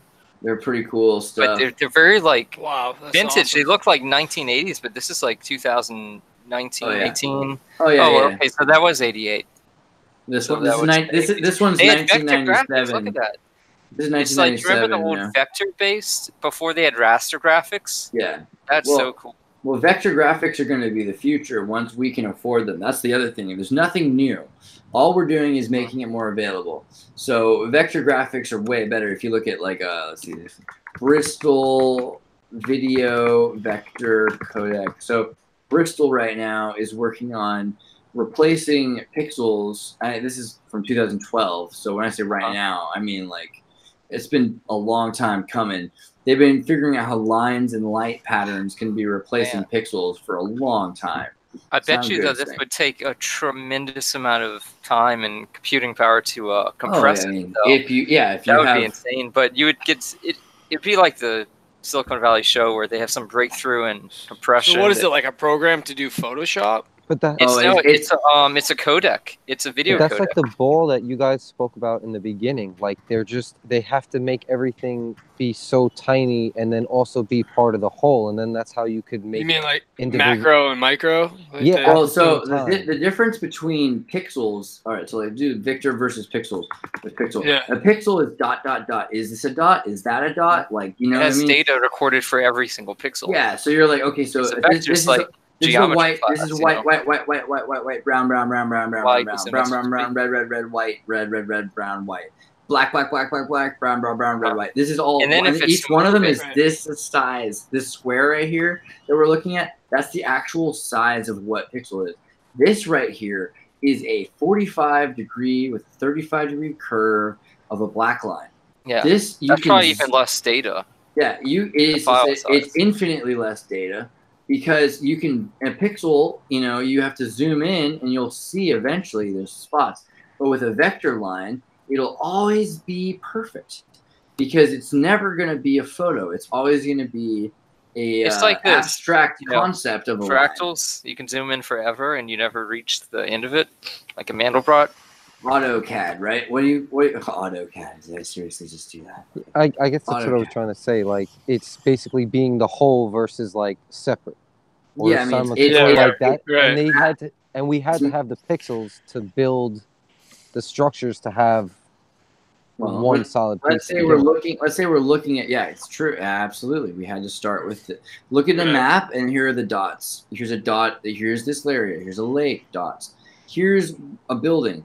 This is a straight line, and the angles at 45 or 35 or 50 or 95 degrees, depending on what you want to do. You can actually have 35, 32, 64, 65, 105. These curvatures that they're recording, those are more important because as you zoom in deeper and deeper, it'll always look the same and it will never lose any quality. But there's consequences to that too. That's why vector art looks like this often. Because they're removing qualities, and they're like, well, this is the most important part. So, but okay, so I forget why we brought up vector, except that, vector is important because in Star Wars and in the actual operation of Star Wars, you need to see things on a minimal scale of what's the most important. Computers can assist you by sending you, this is the map, this is the boundary line of the island, this is the object, and you don't see anything other than the things that matter.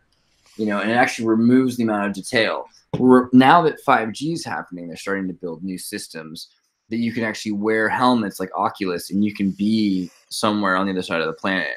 And that's going to be interesting when we have remote soldiers that are trained on mech assault because that's coming right now.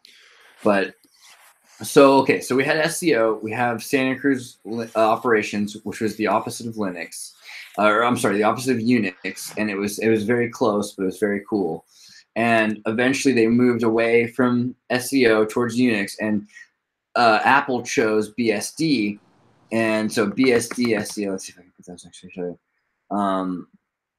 The difference in these systems was a lot, but one of the things that BSD had was it was less open than SCO was, so it was easier for them to control it, and they controlled Darwin, and so Apple created Darwin, and Darwin is this version of the beast. So it's a platypus wearing the demon. It's the kernel helmet. Well, so okay, yeah, and then that's the thing about this idea about the kernel. Is that kernel? I mean, it's actually a full stack because there's a number of operating systems that work with. It's a monolith. I believe it's monolithic. So the BSD is the kernel now. So it's the Darwin kernel is of the the Apple. name of the kernel. BSD is the entire OS. So BSD is similar to OS X, just not. But the kernel, the part that you don't really see, is named Darwin. And actually, they have this thing. It's called is it NetBSD? I think that's the one that most closely. I think OpenBSD is the most close to Darwin. Show the picture of the mirrored Apple logo when you mirror it. Yep. Mirrored Apple logo. Let's see. This part? Or is that different? Yeah, it's like an alien. Like, don't you see like a little gray man? Oh, interesting. Yeah. Well, because that's the other thing. Everything, if and they see it's also like two birds, two eagle heads. Right. Mm-hmm. It's subliminal. I mean, if you had put the leaf in the stem going the other way, you would have this. Would have this relationship. Yeah, 100%. But it's also because everything in the language has a shadow. Like every letter has a shadow, every number has a shadow. So like, and so like an opposite, like a duality. Yeah, and that's why cursive is like so crazy, because cursive is almost like it is like very dimensional. It's not 2D cursive. Cursive is very like has volume to it if you let your awareness shift a little bit. And that's why it's supposed to flow like that, and that's why they use it for like spells and shit. So I was just gonna say for spells. So every writing is a spell. You spell it a word. You know what I mean? And that's why like going from reading from left to right or right to left is the opposite in that dimension. You know what I mean? In this dimension, and that's how they made it like this. And that's the name of in Tron, the character Caster, right? He's Caster. Oh man. That's the guy who does the music playing. The Gemini stars. Caster with an ER versus OR. Like actually, I think I can't. I think it's Castor. All the same thing. Yeah. Caster. Looks like he's got some little organic molecules right there. Yeah. Some thiamine and stuff. Oh yeah. He looks like. He also looks like. Who's that guy? David Did Bowie? you ever see Labyrinth? David Bowie. Yeah, he looks like David Bowie. He's totally exactly supposed to look like David Bowie. That's definitely his plan. Is this the original Tron or the new Tron? The new Tron. That's a new one. I saw a bunch of those organic what are they, compounds or symbols? It's DNA. DNA. You know what's funny is he plays kind of a ridiculous character because he's the guy who says, "Behold, here is the son of our maker." He's like the Jester or the Joker kind of person. Well, he's the guy who runs his he owns Daft Punk, right? Daft Punk works for him. He's the media player. He's iTunes, in the Tron world. And so he's LimeWire, and everybody, he's like, I could put on the best music and have it play when I feel like it. What I want is to have control of the whole system, because look at his the thing on his head. You see that? Yeah, the Tron logo. It's like Chrome, but also I showed you that the Ubuntu logo is actually GHQ from, which is the spy agency of the Queen. Yeah, it does have that idea, and that's kind of the thing about he's in his role is he's pledging allegiance to the guy who wants to keep the system clean, GCHQ, which he shouldn't do, but like that way it allows for Tron for Clue, the codified likeness utility, to keep everyone in the in the system. So that's crazy. Look, this is like totally just in our face. Yeah. Those I watched Tron yesterday and then the second one today. I did too. Honestly, like Zeus. there's Oh, not I a was gonna moment tell in- you earlier. That's his You secret can watch name. the movie with no sound, and there's just symbolism in every scene. It's just Yeah, so it's insane. Like in the arcade, It's right? like you could- Remember the arcade? yeah. You Like were I talking about say, that? run out of when you space. walk in, the signs are all on the wall. Like end here, like this is the end or some shit. Like it's like such a joke, man.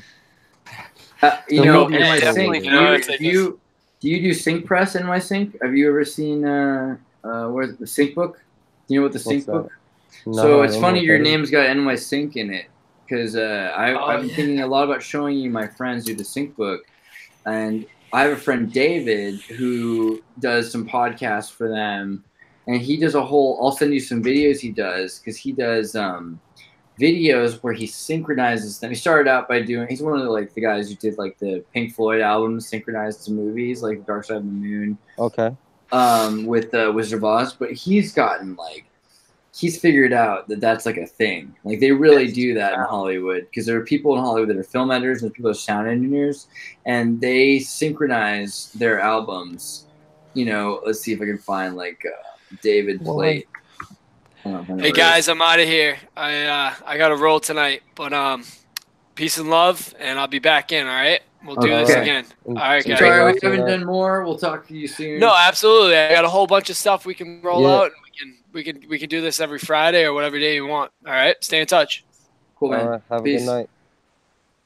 I feel bad. I should have pushed more for information from him before he left. I was like, oh man, Linux. Let's talk about computers. Yeah, but Yeah, I didn't want us getting sidetracked too much on this stuff, but you'll have to do a full show with them then. We could do. You could do one where you just talk to him because he's got a lot of shit too. Yeah. Well, okay. So similarly, NY Sync. You know, before we go any further into Linux and stuff, is there stuff that you wanted to show us or talk about right now? Well, I'm on my phone, but there's a lot of stuff I could add. Just for instance, you were speaking about the GNU before. There's a show from the '70s called the Gary GNU Show. Yeah. And the saying's no news is good news. And then what's funny is there's this dynasty in China, Zhuang, and if you write them backwards, that's where you get the word GNUs and the word gnosis from, and that whole kind of. Whoa. So I don't know what that has to really do with any of that, but somehow all this shit is just connected because they always worship the same thing. So it's it has to do with so if you write that backwards, the sound is just GNUs, and then you know about reverse speech? Mm-hmm. So it's fun in France. They love to speak backwards. I found in French Canada and France, they spin their words backwards now. Well, what got me into looking at things like that is English is a lot of the words are just straight up backwards, and then a lot of them are anagrams, and then a lot of them are both of that. That's what's so profound, and it's the imperial language. Just like if we lived 2,000 years ago, we'd all be speaking Latin. Yeah, but it's a very designed a language. It's a weird language. And it's spellcasting language. I mean, and then also because some of the words, the letters are very curved and some are straight lines, so it lets you know it's also it can't flow because nothing with straight lines flows. It's very clunky. You can't roll a box. You know what I'm saying? Yeah. So, and that goes back to the whole cube thing. It's the cube rolling the box, and you had that next thing there. And they love their cubes. That's their favorite thing of all. Yeah, for sure. And so with language, I just realized that every language is really, you could stretch the sounds to kind of link them together and see how they really do connect. People, if they say, oh, it's Chinese, it doesn't have anything to do with English, that's not true because English derives from every language that we know of. Right. So it's yeah. And that's why that's funny. To me it's very interesting, even with how they incorporate the colors and then the periodic chart and how elements are important and all this shit that it's a very scientific type of design to this whole imperial language because it's so different from Old English. If you tried to read manuscripts from 5 to 500 years ago, it's almost completely different. It's been morphed. So my dad grew up in England, and nice. I have no idea. He says that what he remembers is just how he spoke in America. There was no one was speaking any different. But I can imagine, like I always say, if you met someone that spoke English 500 years ago, they wouldn't be talking like this. You probably wouldn't know what they would say. Right. There's so many more French words, German words. It'd be crazy because like we're just speaking in a grammar. You know what you'd hear? That like Lewis Carroll poem. 'Twas the really gonna slide the toes of the gyre and gimble in the wave. All the mimsies were a horror glove and the mum rats were out grave.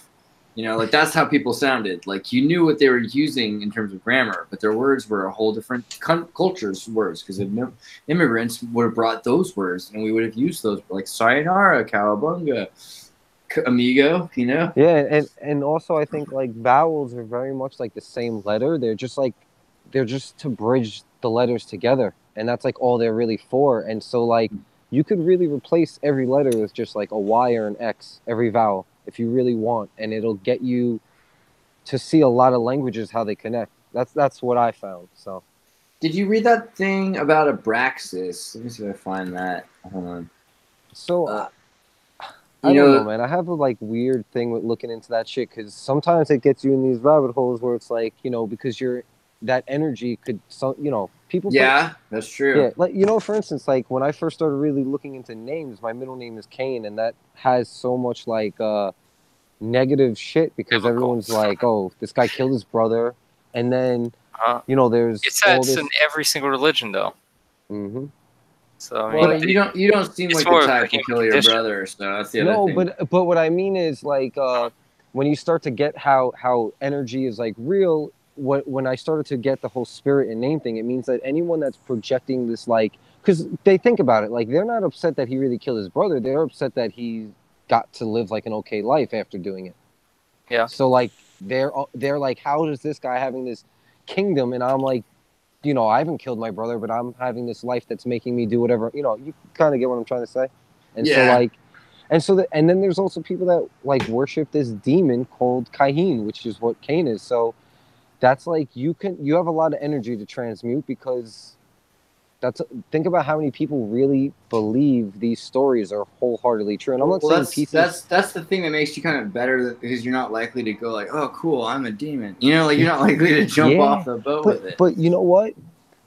I think that's because what I realize is like a lot of that stuff you have to. It comes from within you. You have to make it alive, and you have to project it. So like the demon is the angel, and like if you want to see something twisted, it's gonna be twisted, and that's also like the trickster aspect of it. And if you want to see something that's unnameable and, you know, amazing to behold, that's what you're gonna experience. So it's like you set the intention, and so what I realized like.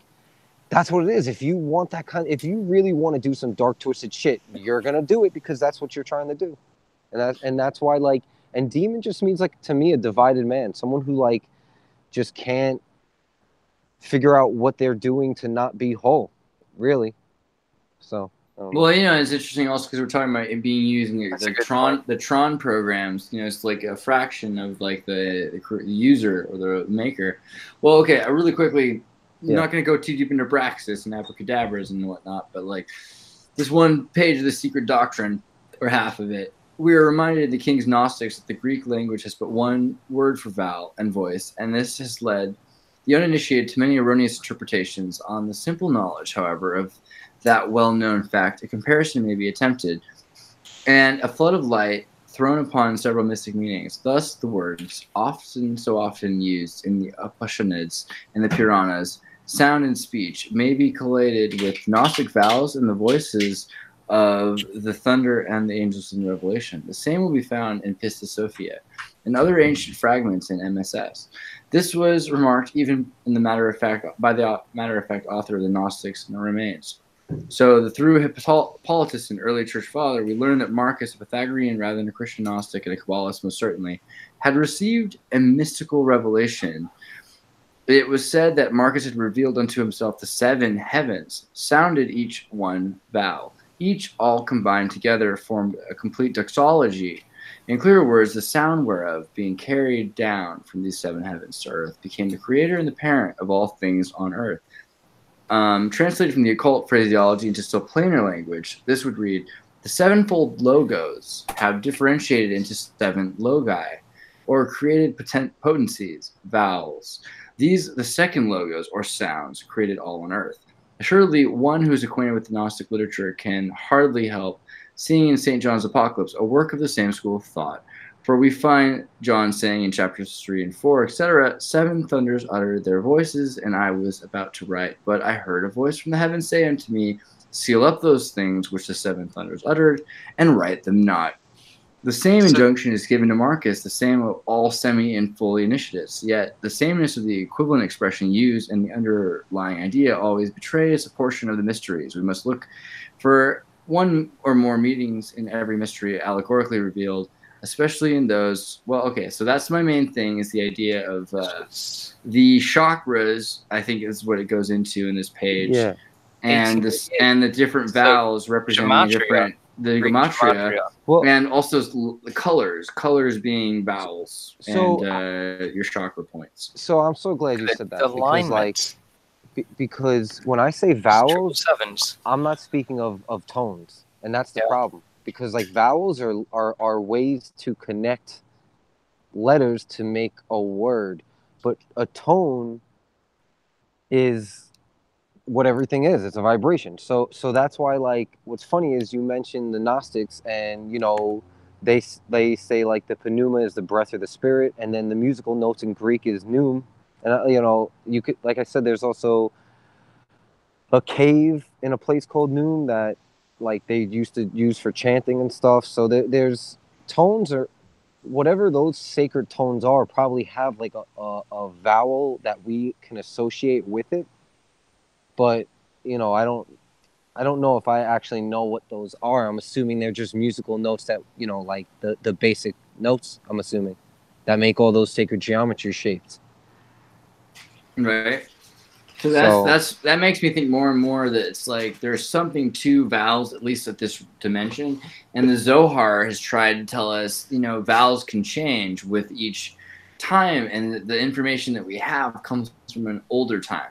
So I'm not sure if I understand exactly what that means, but it might mean the vowels change, you know? Okay, well, yes. And so, you know what's funny? I forgot to mention the U, because the U is a very funny vowel to me also, because it's probably the oldest one that like was used, because it's like the whole ooh ah kind of like ape noise, like your most animal, like guttural tone. So that's why, like, when I talk about like intoning, or like trying to like vibrate with your body, that's like toning. Because, and there is, I like I said, I don't do it, but when people talk about it, that's how I see it, that there's these sounds that we make that we've assigned letters to, but those letters don't really have anything to do with that sound. They're just a system or a program that someone has put to it, you know? That's how I look at it. Like everything, symbols, numbers, letters, everything, they're all just something that we've invented, and because we've said that they have these sounds, you know, that's what we say they were. But 1,000, 2,000 years ago, like, now that we've gone through the history, like, it's hard to say some things that really did happen at some point. So we don't really know where all these languages for sure came from after a certain point. I don't know if I'm making sense. No, I mean, that's the thing. It's like, we don't know if these are different architects that are being put in charge of older jobs, especially if there's like a changing over at this age of Leo or Taurus into Aquarius or Pisces.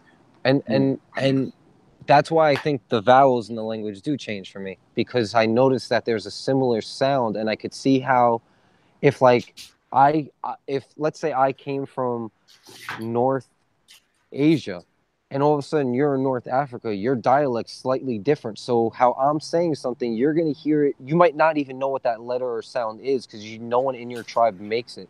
And you make the closest sound to it, and it's not going to sound that much different. It's like how you get the whole G switch with like K or CH or QU or KW. So it's like, that's how I started to see it. So I think what you're reading is right, but I don't know what Abraxas is. That, like, so, you know, I've never looked into what they say the person is or anything like that. Yeah, no, I mean, that's fair. And like, the thing is, it's like, I'm not sure if it's the right thing to do. Like, to be honest, I think you're on the right path, but being careful. Like, looking into consonants and demons as like, you know, we're playing with a lot when we talk about Tron. it's weird that Disney movies are so dangerous, but they're talking about familiars. I think it's like I've heard recently is the term that's used. Well, it's your ancestors. Like they try to make it seem. See, this is like also why I think I've had such a hard time trying to talk to other people, because when it comes to religion, I'm not saying people can't be religious, but like when you see these statues, even though they might have like extra arms and all this other stuff, they're still just like a life form. And so like the way I always just felt is like whatever the all-pervading creator is, it would be so hard for that giant spirit to actually manifest in this little fucking dimension that we're in. So like I don't know, I just always felt like that was like putting themselves in power or voted in power, and that's not necessarily good or bad. Like we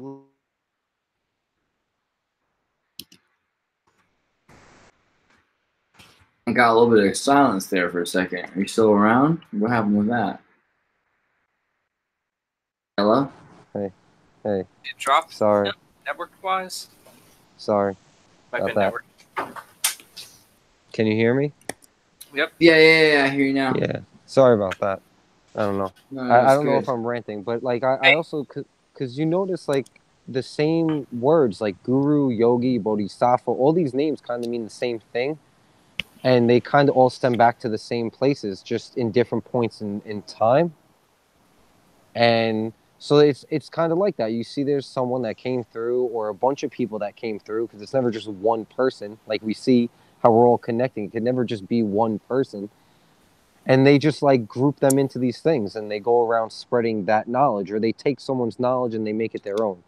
So that's what I've noticed. And like, you know, how I say I string information together, I don't think that's the same as like me being like I'm a deity or a god or something. So I don't know. Right. Yeah. Your best bet is to be like a fraction of the creator. Like if you're not just your own little your own thing, but you're like, well, this is what God wanted me to be, and like made me separate. Well, I so think that like I could we're be all that. our own universe. The opposite of solipsism. Yeah. Well, yeah, no, we totally. create a field around us which we directly influence. That's for sure. Yeah. And I think that's like why when we come together, it see, that's how I think a lot of that stuff that we see in Tartaria gets powered. I think it's powered by us. Like you have to be there because we have to be in bliss to build up that charge ourselves. And then the more people that are in an area in bliss would be charged up, and you would be actually integrating with the plasma in the air, or whatever you want to name it, electrical universe. And then that would like spin off more energy. I like the BSD she demon. I'm sorry. Yeah, they like the Tritons too for some reason. So I guess they're into Poseidon and Dagon and stuff. Oh, that's interesting. The sea, the dark sea, the net. Well, yeah, CNET, net. Oh man, Skynet. Well, you get into Oannes and Janos and all that shit also. Yeah.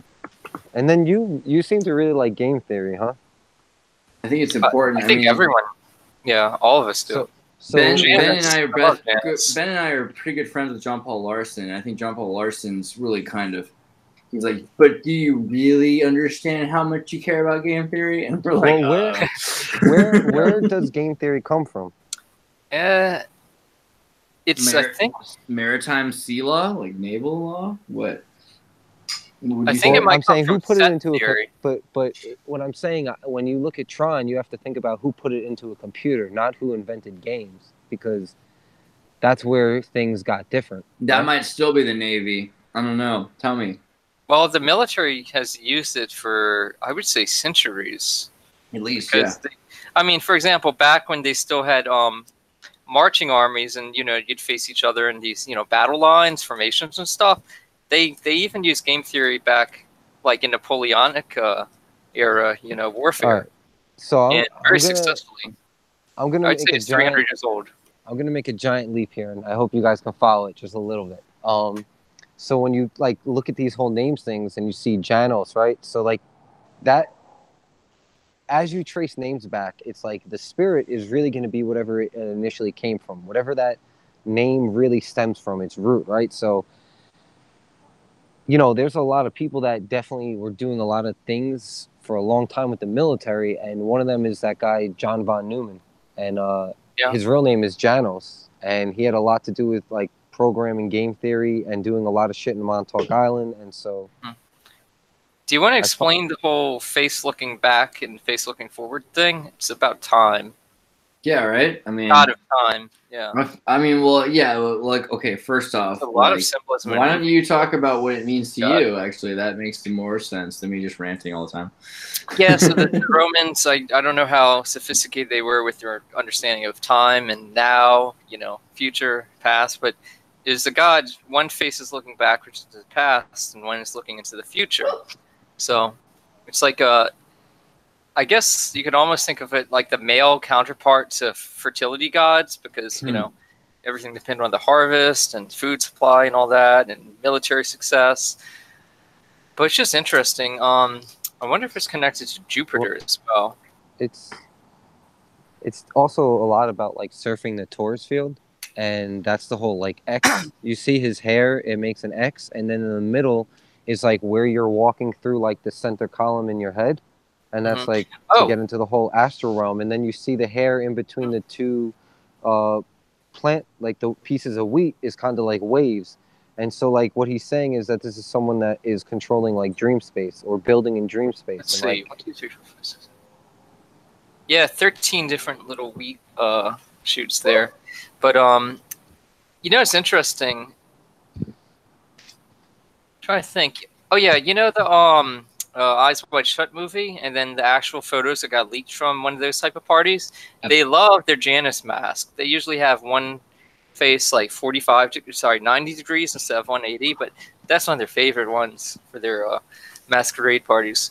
Well, yeah, it's like the DP of your soul. Like they really like the feeling of having multiple demons inside them at once. Sorry, I kid the order. I kid the Dark Order of Secrets. Excuse me. Yeah. But I think that like it does. So that's what it looks like to me. It looks like basically that whole Tron thing, like the whole computer. You're like going down, like when in Star Wars where Luke goes into that channel to go shoot into the Death Star. Yeah, it goes like, to the core.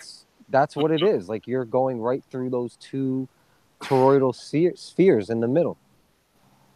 Well, okay, I hate to go here, but since we were talking about Linux so hard, and now we're talking about Janus, let's talk about what's his name? God, BSD looks like BDSM. I swear, it's like my search history is so nerdy, it's embarrassing. So I'm looking for let's see, what is it? It's Janus mask, microkernel, No, I lost it.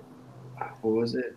I'm sorry. And it also reminds me of like the Gilgamesh story with like him and the other dude. Like, I don't know why. Interesting. Oh, okay. Microkernel. So unanimity -1. That's what it is. Unanimity -1. I can't spell it while I'm thinking. I'm sorry. You'll have to. It's been years since I've looked at this. So Buber and I and Thou. So So Buber. Important book, I, Thou, Buber. If you're looking into computers and you want to learn about programming and you're not, like at least into it as deep as Ben is, right now I'd say like new kids on the block should study philosophy if they want to be useful to artificial intelligence and computer learning and machine learning programming. Because philosophy is going to be the thing that really, if you hallow this life, you meet the living God.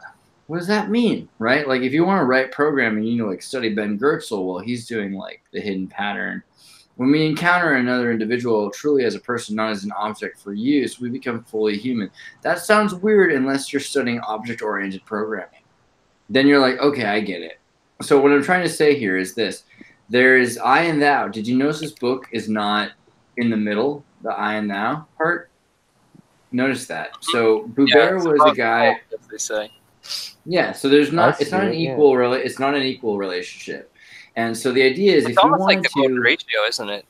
Yeah, it is exactly. It's the gold. That's a good point. It is the golden ratio, and the reason for that is because you need to make sure that there's not an equal relationship between I and Thou. God needs to have a higher relationship, unless you're trying to say you are God, in which case you need to have a higher relationship. And I'm not a big fan of that. But hey, it's just putting it out there. That's what they're doing. So if the idea is still, if you're going to divide holism, if you're going to have a holistic view, you need to divide it. You divide it in half first, not necessarily equally, but like two. You divide it in two. The two parts are I and thou.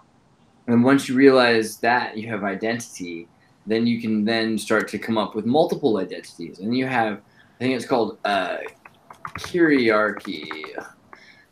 Kyriarchy is the next thing in logical progression, right? There we go. So what you do is you take the Venn diagram and you divide it, and you say, okay, if I'm Asian, no. I'm white, I'm black, no. I'm Amerindian, but there's some Asians that are Amerindian. You know, there's some whites and blacks that are mulatto there, so they're actually pretty close.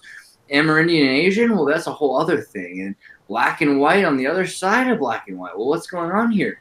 What it is you take I and thou and you divide it into as many things as possible until you have as little intersection as possible, or as much intersection as possible, rather. Same idea.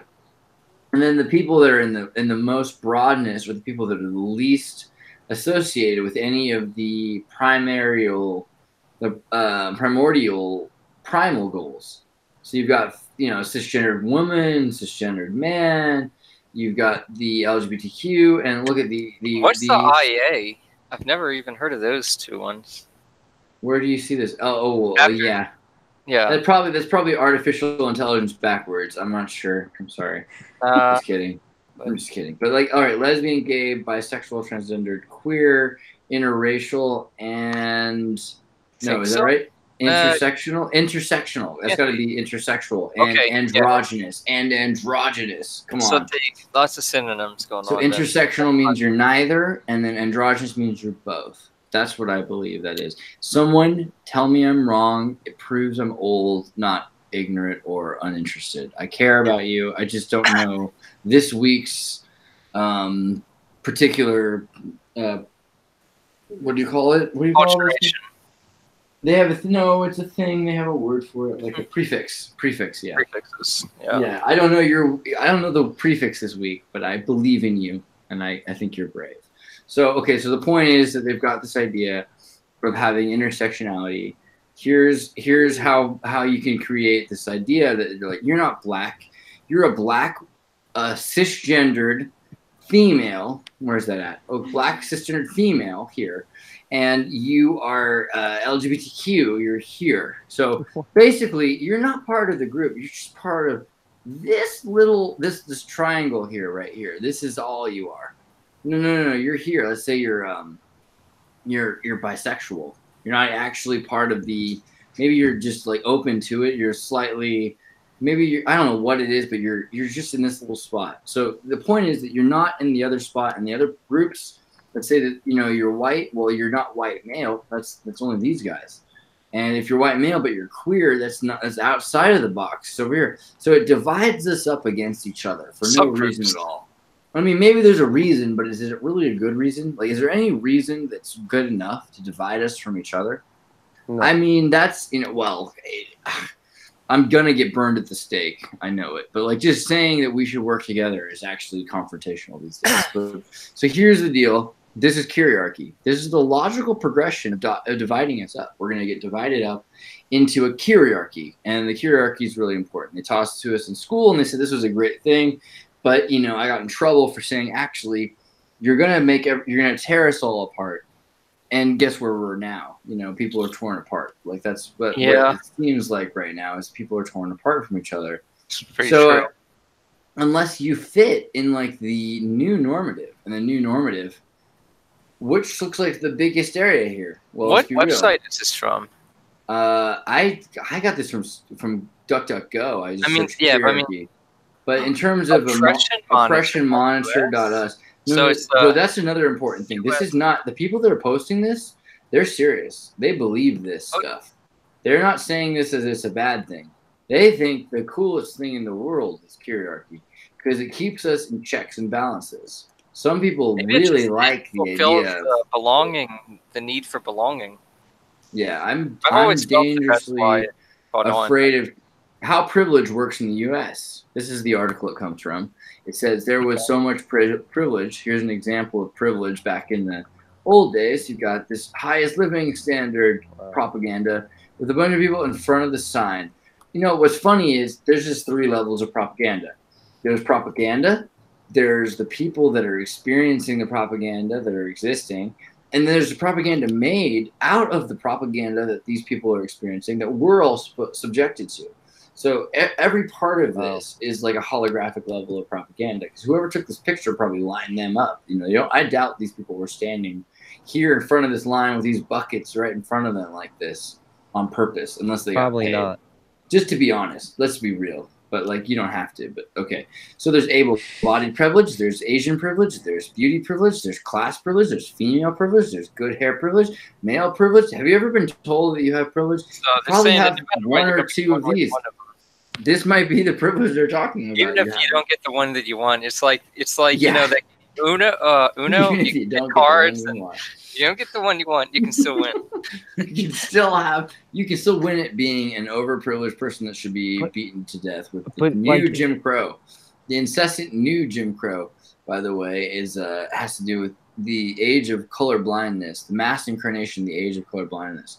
An interesting book. I'm probably going to get in trouble for even mentioning this. Famous. That's a really famous. Yeah. What's weird is this book isn't actually supportive of anything that you would be in trouble for believing in. This book's like, you know, my multicultural emphasis teacher from Chicago inner cities. You know, she had an afro and she was cool as heck, you know, but she was trying to push this book on us. These days, this book wouldn't be acceptable.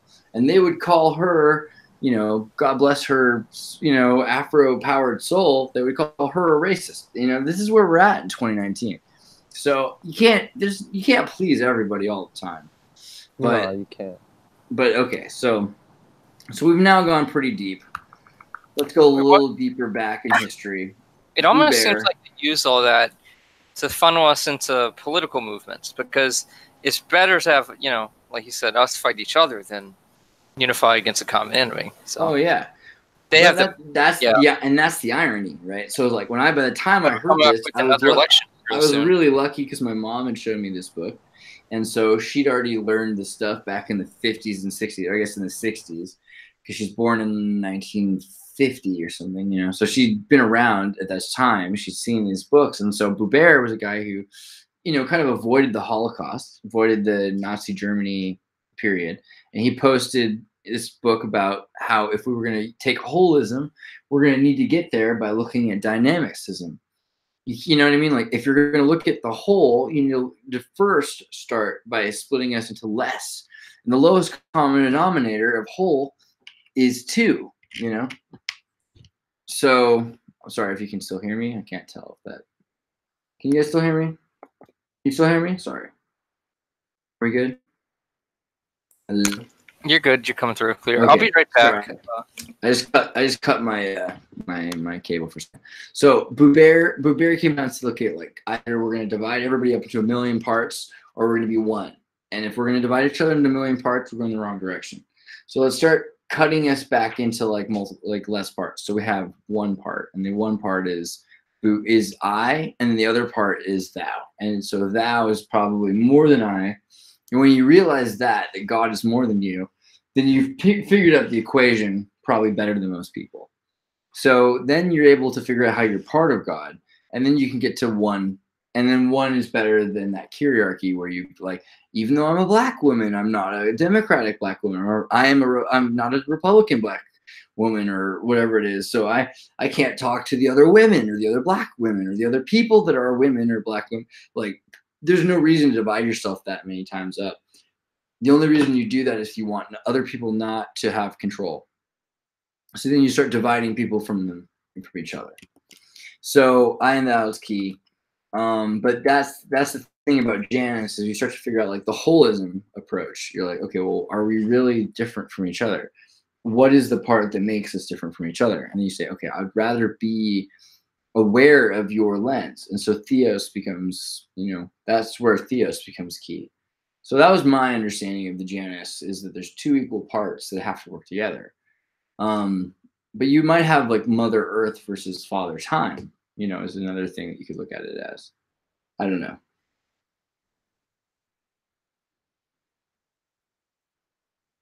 You still here? Did I lose you? Where are you at? Oh dear.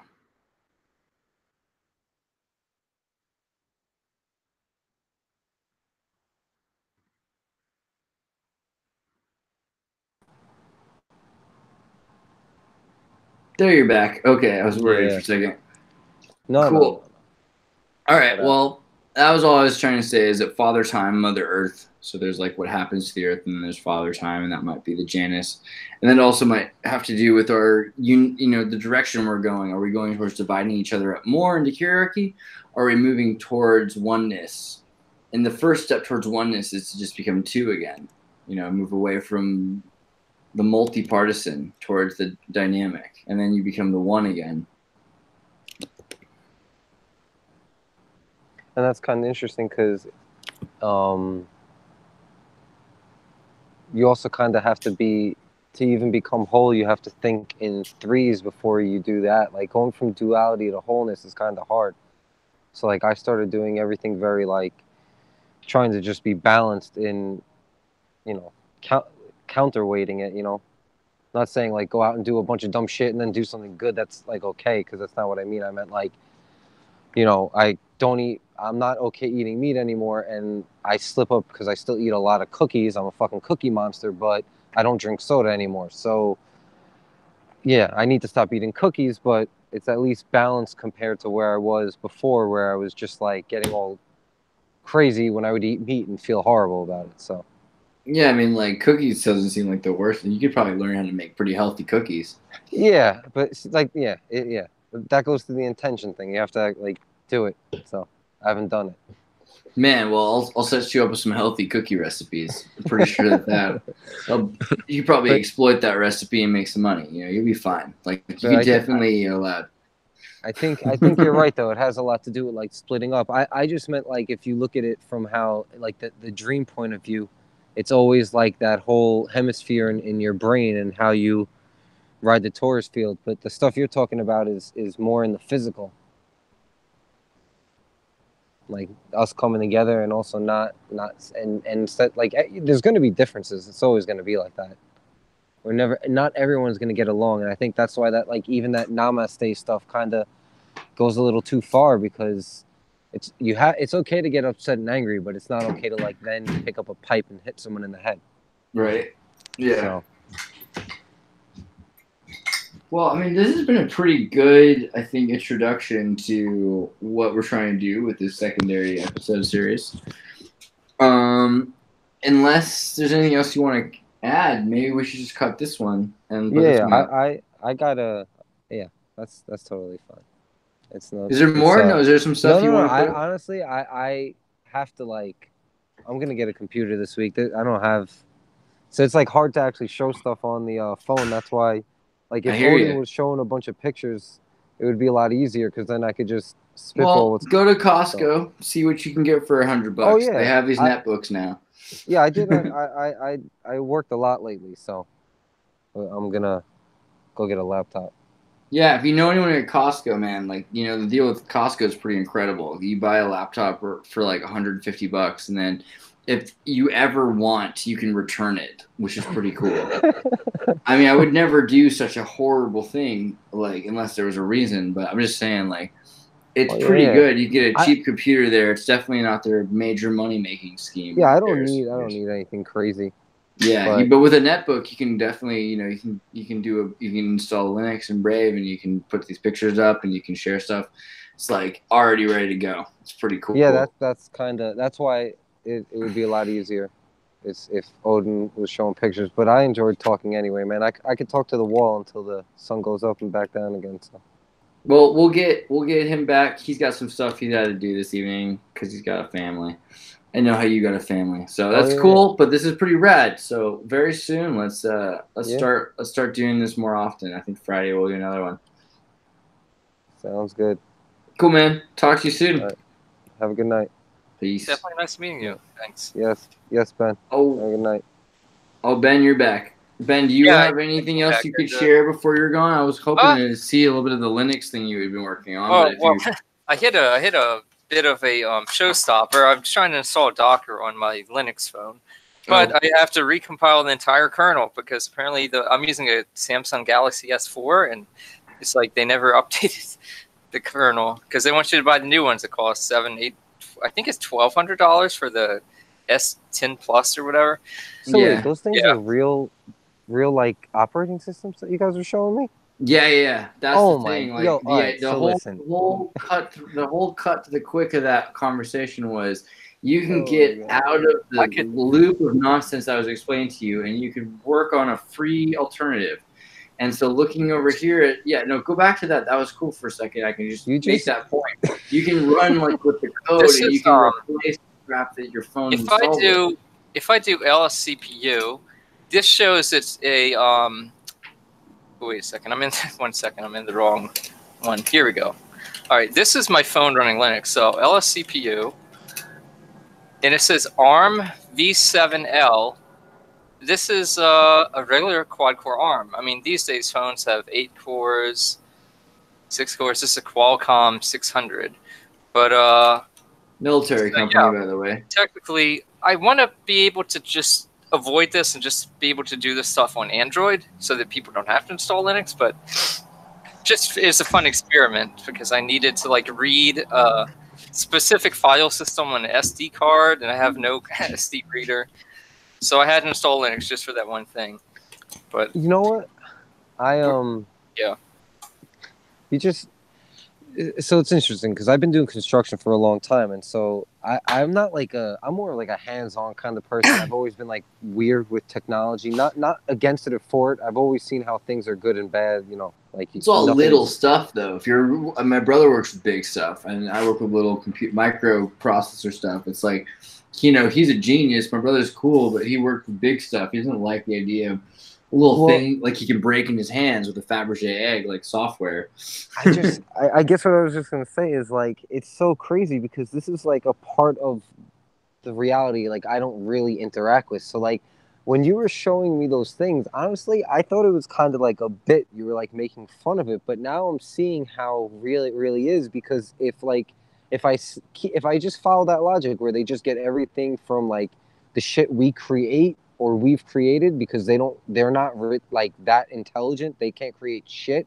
So they harness us. Everything. What is I think they all had it at one point, but since the fall, we've lost all our technology. So we're like they don't know what to do with it. They'd rather have I don't mean the technology. I mean like the names of the demons and all this. Yeah, and like the logos. Like they create a mascot that you can pledge allegiance and patriotism to and make it run. Yeah. But people don't even know they're doing it. Well, look about Google. Like, that's a great example right there. Look at how that little image on the Google. Like, Google's name changes all the time, but you know what it is. Every like day. Coca-Cola. You know what I mean? Every day they're casting a new one. And it's something that they connect to a different spirit, but they call it a demon because that's a less weird word somehow. Well, like it's because all right. So the thing with the dream space or like what you're showing in that background is it's infinite. Like you can not run out of space. As big as your imagination is, as big as it goes. And like, so that's kind of like something that's interesting too, because that's kind of like what it's about. It's about control. Like if you have limitless like abundance or free energy or space to put your shit, which is basically your brain, like a hard drive. So like when you're in your imagination, you don't have any borders. It could go on forever. So I don't know. I find like that has something to do with this whole Tron thing because that's the whole computer aspect where everything is just stuck in a square space that are dimensions that are controllable. Yeah, they know that they're stuck in 3D space, but really it goes higher than this. So to them, it's just a analog. I got you. Okay. See, like that, I couldn't. HQ. That made sense what you said, but yeah, I thought you were like just fucking around with the pictures, like they're kind of mocking. Like, no, I mean, it's true. Like, that's why I think Ben was trying to make the point. Like, you can't just talk about these pictures. Like, you have to understand foremost that these are sigil magic spells that are being done. And so every time you look at one of them, what you're looking at is an identity that someone's sharing. So you and I both share spirit in that identity. That identity doesn't have any power without the entity power that we put into it. This is on his forehead, if you ask me. If we didn't see this and put energy into this, then there wouldn't be anything there for them to even acknowledge. It would all just disappear like the faces on the dirt walls of cathedrals from 1,000 years ago. But what's weird is, like, I think it's from the Goethe's Faust Part 2 in the 19th century. They talk about androids, which are robots from 300 years ago in 1728. Faust's painting. Oh, the Faust stuff. The Faust painting, Part 2. What's it? Ghosts Founding. Goethe Part 2. Yeah. Faust Part 2. So in the painting that's associated with the clinic, I think there's an explanation of androids. It's like it's written into it that there's a man creating an android, a little man with alchemy, and that's how it's created. So it's, of course, it's with alchemy. So then George Lucas takes that idea and he takes it and he created droids. Well, I think George Lucas had been paid $4 million or more by Google for the use of the term droid. So they paid him like literally just to use the term droid. And they could have just called it Android, right? But they wanted, Motorola is owned by Google, they wanted to pay for Android. So that's, and of course Sonoma is so close to, which is where the festival with that statue is from. There's a lot of festivals, Menlo Park, and what's it called? Oh my gosh, I'm so sorry. What's Los Altos? The hill right there, George.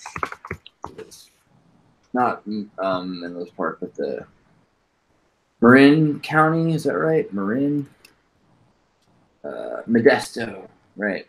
Modesto. Okay, so California is these little places that are filled with this sort of. They have all these little cities that have little tiny immigrant populations that have been doing the same thing for 300 years. So Android, Can you set that on your screen? I think it's switching to mine.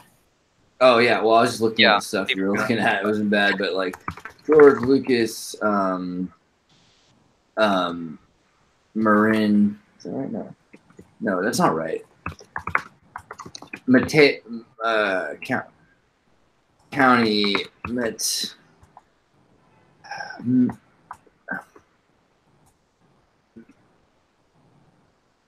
What is it? What's it called? I can't remember right. No, it's not right. There's another one. Well, there's another one like that. Like all the Star Wars stuff that he has is like also just they name so much shit after it. Here's Fair, California. I have the weirdest ways of remembering things. It's the worst thing. San Mateo County, George Lucas. So 10, Hitchhiker's. No, gosh, Hitchhiker's Guide. What's going on with my brain? THX 1138. Yeah. It takes place in San Mateo, California in the future, and it's a place that's completely like a concrete bunker. But he's bought all this land with $4 million or $4 billion all around his property, bigger than Stanford, in order to protect, the redwood forests and take care of it. I mean, I'm not sure he's even a bad guy. All I know is he's got this really rad. He seems like a good guy. I mean, to be honest, I'm down. I like George Lucas. So tell me I'm wrong. It's kind of Spanish architecture, but blended with Moroccan, Moorish Spanish. Okay. Moorish Spanish architecture. So I'd like to know if you have information. If you feel like George Lucas is a bad guy, I'd love to hear it. I'd love to hear any information about it. Because I grew up thinking George Lucas was pretty cool, and he created Jar Jar Binks, which is the gnarliest social justice warrior in the world, right? Because if you think about Jar Jar Binks is always considered to be evil, right? But he's or at least crazy. The thing, a lot of people think he's actually a Sith Lord. Because they think, okay, well, Jar Jar Binks, he probably knew that he was destroying the Empire. And that's what my contingency is that he didn't. My contingency is that Jar Jar Binks actually, by accident, destroy the Republic because his plan was to help a nation at the cost of everyone else's balance. So he's the gnarliest social justice warrior because he was trying to do the right thing, and the consequence of his actions were a lot of bad things, you know. So I don't know. I think that George Lucas understood that, and he did it on purpose. I could see a lot of Jar Jar Binks in me. You know, I think a lot of people end up doing the wrong thing for the right reason, or vice versa. Look at that house he built on his land again. Yeah, it's got these two minarets. This is super. I don't. It goes back to the whole Egyptian thing, you know, with the obelisk. But there's supposed to be the two towers on each side, kind of like octagonal. But it's clearly like a minaret. Yeah. Look at that door, the arch above the door. Is that a volcano behind his property too? That looks kind of volcanic. It might be a extinct volcano there. Well, okay, so we covered a lot of things tonight. I mean, I think we went pretty deep into why technology is amazing and why it navigates us, but why we program it and why we put power into these symbols. You know, like, is there anything else you guys want to cover before we cut out of here? Well, I know one thing. I heard from Michael Tsarian like years ago that the Pentium line of processors from Intel is actually from serpents. So it's just, you know, Sons of the Serpent type of that's pretty, Serpentium, you know. It's like it's just weird. I mean, everything is like said to be a serpent. Silicon. Like, like everything is like either a snake, a bull, or a lion, or an eagle, or like it's always like a peacock, you know. And then like shit gets stolen and then changed into something else, and then that's how we remember it. And then like if you don't know it as it was before, the way they're telling you, you're cut off from anything that it was at that point. So it's like a whole like nodding in your brain or your torus field, because you can't, you know, if you, like for instance like symbols, if you think a swastika is, you know, has to do with Nazis, you're going to be cut off from whoever ancestor was they definitely don't want people looking into that. Yeah, because like if your I mean, why is it in Ireland 6,000 years ago? Yeah, because rocks, and we don't even know what we about it. Like, if you use that to like resonate and hold on to, that's like a whole point out of time that people are holding on to that as a way to like be together. So you're disconnected from it with that. It's like putting a wedge in it. So I think, yeah, we do give them power though. Yeah, we definitely do.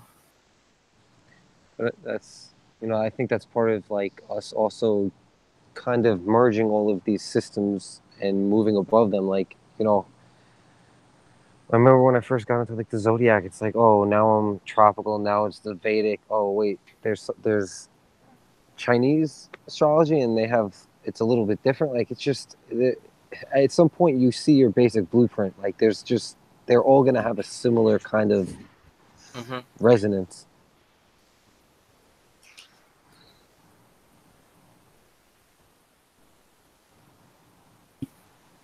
Awkward silence. God damn. Nice. Well, okay, so I was looking at the serpent team.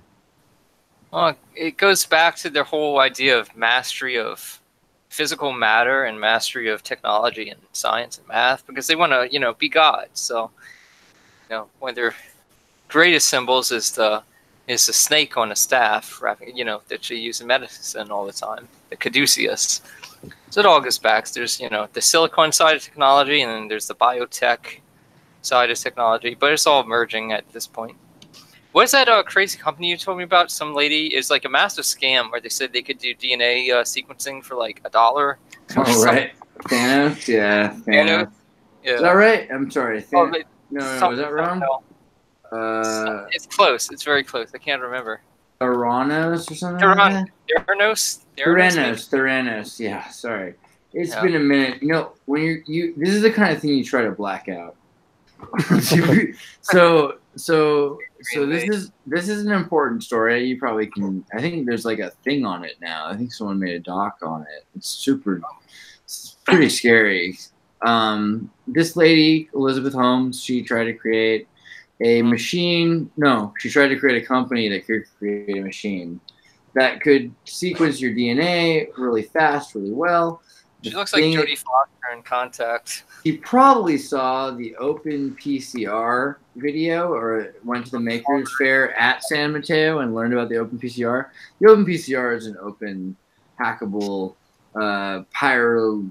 what's it called again? Gosh. Polymerase chain reaction. I think it breaks up all your DNA first and then sequences each segment or something. That's a good way to describe it. I would put it a little bit more pathetically. I would say that what it does is it takes, let's say, multiple sequences of damaged information and finds the common truth between them.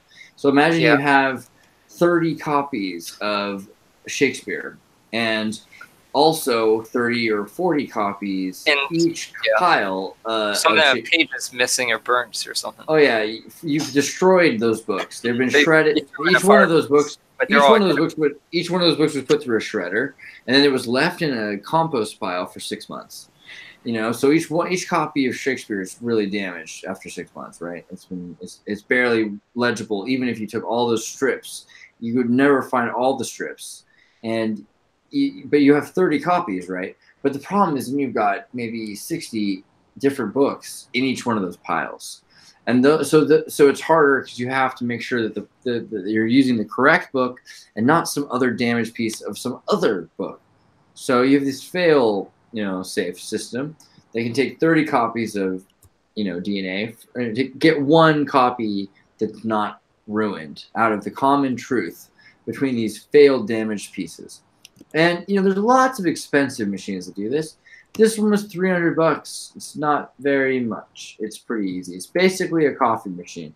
It takes the part of the coffee machine. That's really cheap. Well, it takes the part of the coffee machine that heats up the coffee, like the heater part, and uses a computer fan to do it, and then it expands and contracts until the DNA multiplies itself multiple times. So this is a thing that works, and I've known girls to go around testing fish at sushi restaurants to prove that they really have. This is, by the way, this is Tito Wanowski, the guy who came up with the Open PCR.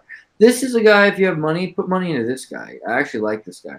The one thing I say, I had a conversation with him about making the machine $99. And he wasn't enthusiastic about it. He's like, why should anyone need a machine that costs $99 instead of $300? I was like, you're missing the point of your own invention. Having said that, I think he was right at the time. The point wasn't that it needed to be any cheaper. The point was that certain kinds of people needed to have access to that information. And anybody that wasn't willing to pay $300 to scan DNA in 2012 didn't understand what this band was doing. So I give a certain amount of credit to Tito. But that's not the point. So you have this machine that you can scan DNA from. Elizabeth saw it. Elizabeth Holmes decided that she wanted to sell a company in a leather, pair of shoes with a turtleneck that, like Steve Jobs thing that people love to do. So look at her on stage, and she's sitting like she's kid from Santa Cruz, right? Like, whatever. Like, you believe this for a second? So yeah, so she grew up with money from she was friends with so many people. Like, let's see, I think on the board, Kissinger was on the board of her company when she was 16 to 27 or what. I think she quit Stanford the year she got in. She was like, I'm too aesthetically engaging financially for that. I don't know how else to put that. I think she thought she didn't need to go to school and that people would just invest in her company. And it's true. She was like an engaging thing because she was the Stanfordian dropout. She wore all black. She has the eyes of Elon Musk or Steve Jobs or Mark Zuckerberg or Hannibal Lecter or Patrick Bateman. I mean, she's probably on something like microdoses of something. And I mean, she could be. I mean, she's not. That's fine. I'm just saying a lot of people in Silicon Valley are. Let's put it rather that way. I couldn't confirm or deny her lifestyle choices. I stayed obviously decidedly away from this company. What's interesting, it's just like Moore's law for speed. I mean, there's the same type of law that goes on with biotech and so it's almost like she's just a little bit too early, and that it failed because the cost was too high. But had they just been more realistic with, frankly, I think you might have a point. There's two sides of this story. One side is like, okay, all she really did was say, we can do this someday.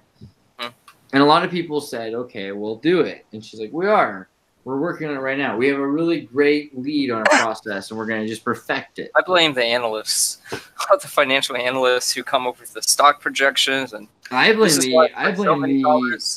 the guy who actually checked, the final reviewer. Imagine her company was on an Airbnb, and some negative Nancy, Roger Ebert, came as a critic and just gave her a 0-star review because he didn't have a good time that vacation. That's the problem. Like, every company got what they wanted out of her. The problem was she used other people's machines to do it. And she was like, well, our machine doesn't work perfectly yet, but we still have processes that will give you what you want.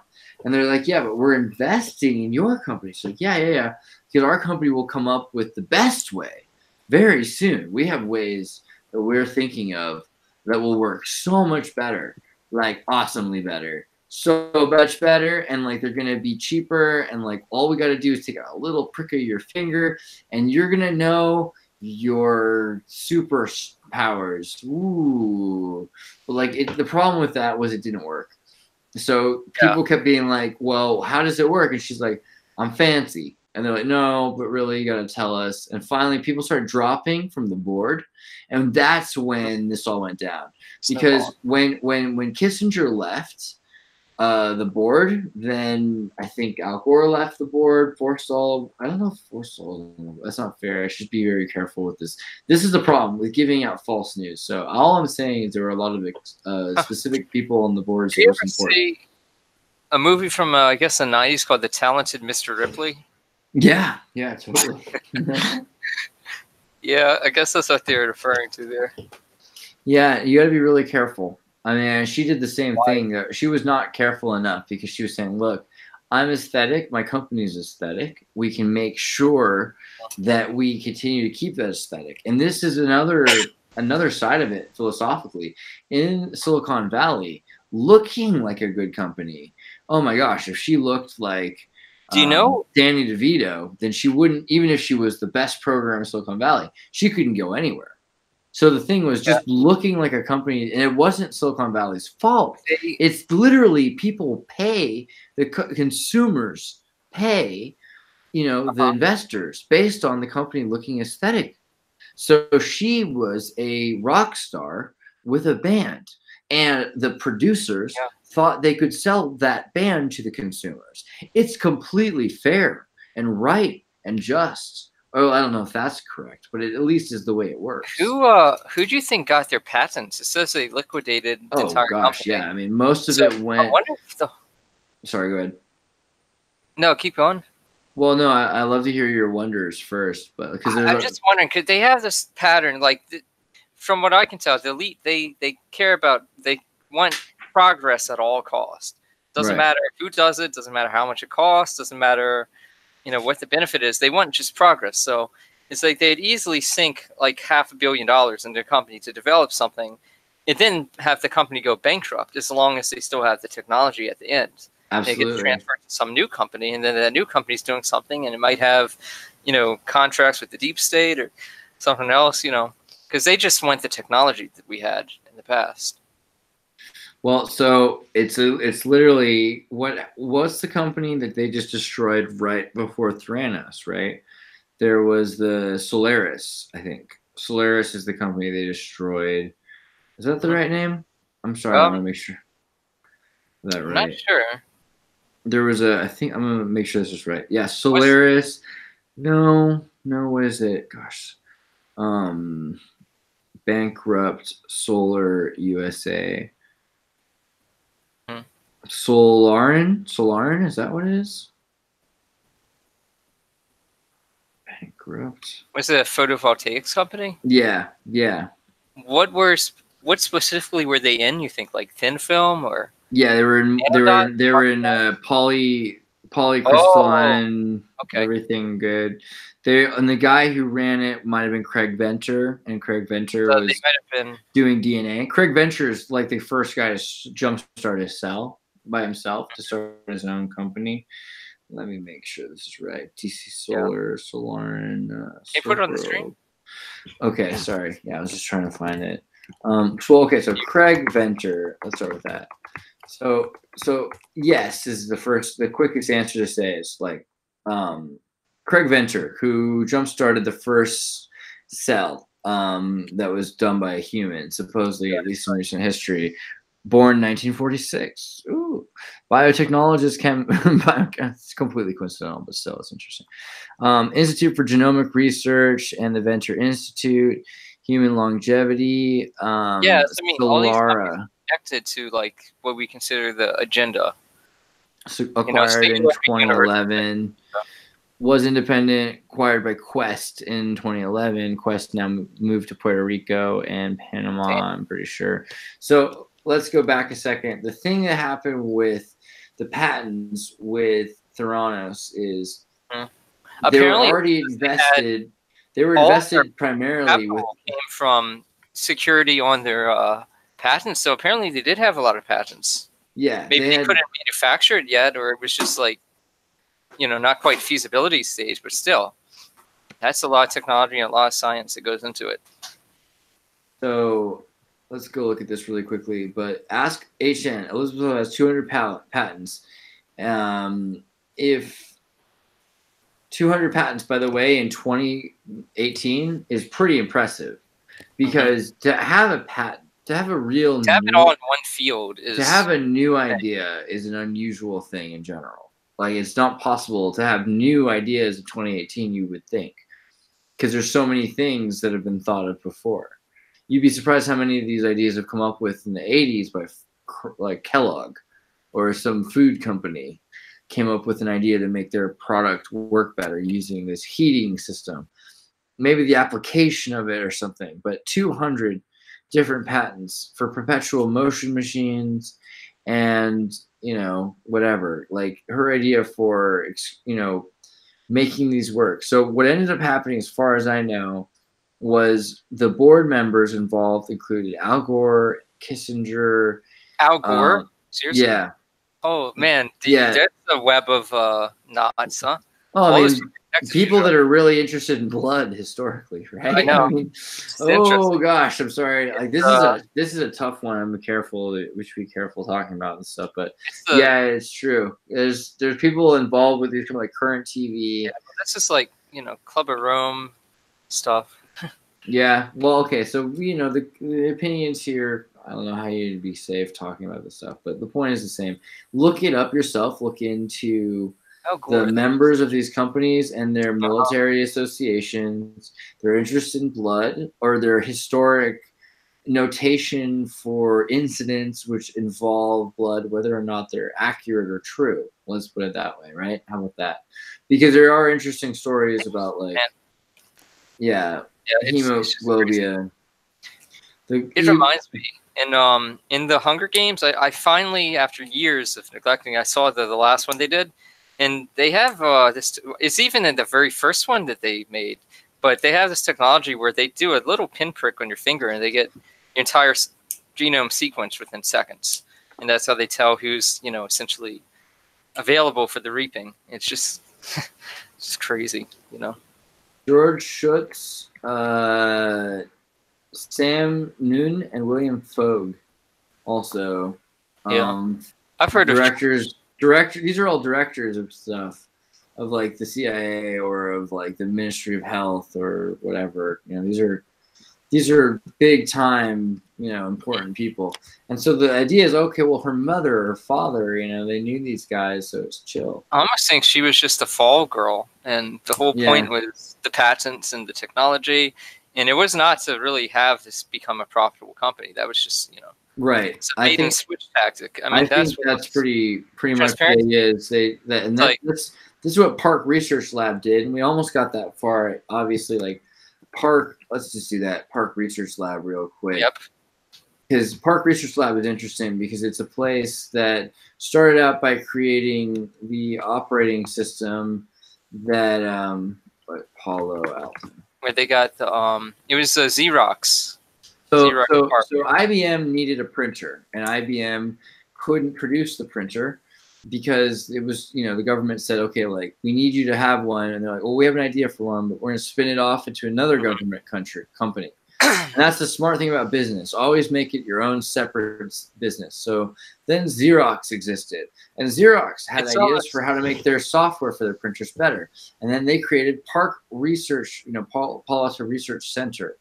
And that Palo Alto Research Center created an operating system that actually had, you know, this is what computers looked like back in the 70s. It was like it had a mouse, the first computer with a mouse. Did you notice this little guy on the side that he's mentioning here? Before this, computers just had typewriters.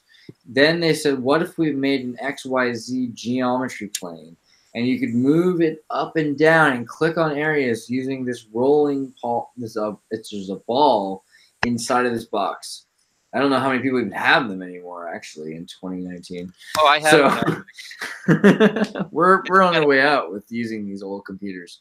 So, okay, so the Park Research Lab machine was very cool. They tried selling it to Xerox and IBM and the government, and they're like, we're not going to market something with a mouse, you know, that's rats with a title, rodents. No one's going to want a rodent-powered thing. And so then they sent it to another company that Venrock was working with, and that Venrock company was, you know, a partner, you know, it was Apple. So Apple got to go check this out, and they paid and they got all of their stuff. But the weird thing was the first computer is a rip off of this thing without some features. Yeah, like, you know, also there's no there's no network Ethernet. And so they're basically, this is 1974. So this computer has Ethernet. You could connect this computer to another computer and watch a video on this screen with gigabyte precision. They made sure that the Apple version didn't have that. It wasn't until the mid-90s that it became common to have Ethernet on every computer. So, you know, high-speed fiber optic computers existed in commonality in the 70s. And that's, I think, an important thing to understand, that they existed because these were kept from people. Yep, it was like our friend Stalium. He's talking about the fact like they were able to hack into these private, you know, military-owned lines, and you know it'd be like $1 million an hour type of cost to use these things. But it's all, you know, taxpayer money. Right. Yeah, we've talked to some people though. Like the thing that's funny is you wouldn't need a password. You just because no one else had one of these, so you just call one to another, connect a phone to it. And then it has, instead of a tarball, it has a modem. So the modem can connect to another machine. And then instead of hearing a tape, it's hearing live recorded sounds like a keyboard playing noises. That's what the modem was. And, you know, I think kids don't even know what a modem is anymore. But they're like things that you call and they go, you know, they make cool noises. They're pretty great. And then you could see this on your screen. You'd have windows that were you know, there'd be panels, and then the panels you'd be able to move around the screen. Stuff that you cannot do this today on a tablet. At the time, all you had was these command line DOS type systems for the public, you know. Right, and that's what's coming. You know, even right now, I'm looking at the screen. If you notice, the screen has less and less XY geometry. We're moving away from the kind of stuff that we had back then, and it's going to disappear. And your grandkids are not going to be used to seeing this kind of mobility of moving a screen around a screen like this. It's going to go away. But so, you know, here's an example of a software protocol. You can run a program, the calculator program, and then that'll come up. And or the game. These are all named .run. Yeah. And oh, look, there's, if you go down to the K's, cal.asm, I think that's assembly language. Yeah. I guess you had to actually program in assembly back then because they didn't even have. Maybe they had BASIC or something, but yeah, I was thinking run or basic files probably. So I mean, these are the things that like people used all the time. So at this time, let's say you put fly and flies. Oh, let's pick something. Let's say you need to missile.run. Most of these are games. Fly, chess, you know. But let's say you have one that's like, I want to watch a video. Well, what would happen then is it would pull out a robot arm in a place somewhere using one of these codes in assembly language or in BASIC, because they had BASIC, and in the 60s. And it would pull a tape out and put it into a tape player, and that tape player would then send over the net or over the radio or over the wire to your computer anywhere in the world that tape, and you could watch that tape live. And this is how television stations worked in the 60s and 70s, and even into the 90s. Is they have, and even now at like most of these companies, there are tape libraries, and they will upload the tapes into the local memory for 2 days or something like that. And you can then use that tape. So these systems are pretty advanced, you know, and even today they're using the old systems from the 70s. You know, what's going on underneath the ground here? Probably some of these like data centers. Like the data centers are pretty important. So, and also, you know, is that not interestingly kind of a star fort, like an opposite of a star fort, but it's a thing. So, okay, so Thanos, where were we at? We were talking about Theranos. She had all these investors. They lost their money, and then they put everything into software code for free. Everything that they have was sold. And the people that have those now, I think, are like Venrock or Freescale. And Freescale, Freescale got all this? Yeah, Freescale, and that's interesting. I think Oracle has something, but the 270 of these patents are taken. I forget who owns. Microfluidics. Okay, yeah, that's a huge topic these days in research. Is microfluidic systems, because you can take apart a cell and funnel the different organelles into different chambers and just do experiments on it. It's super powerful. So this is the part I was looking for that's cool. So all efforts to find a buyer went nowhere, and the company dissolved. They were too big. Yeah, and the company dissolved in September 4th, 2018. So all of their stuff they sold off in specific courts, and then some of them just ended up, I think, being lost. I don't know what else was going on with them, because they had like their value became worthless. The final liquidation of the company rendered these investments completely worthless. The Walton family? Yeah. Oh, okay, interesting. Rupert Murdoch. So you got Fox News, Betsy DeVos. I've heard of DeVos. And Cox Media Group.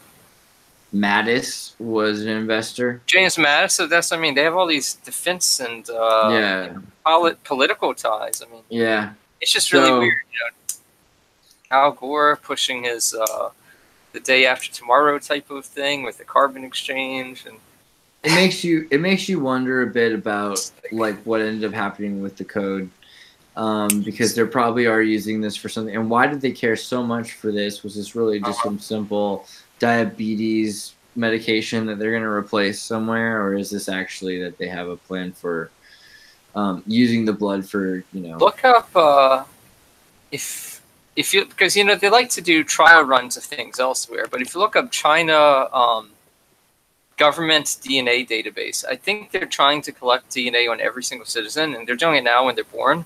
Whoa. And it's part of their whole control, social credit score, everything tied to, So, I mean, this stuff would get rolled out and deployed in other societies first, like Asia. But because we know that they're on the table when it comes to negotiation, sooner or later they want to have this in America. If the people go for it, Just like people like their...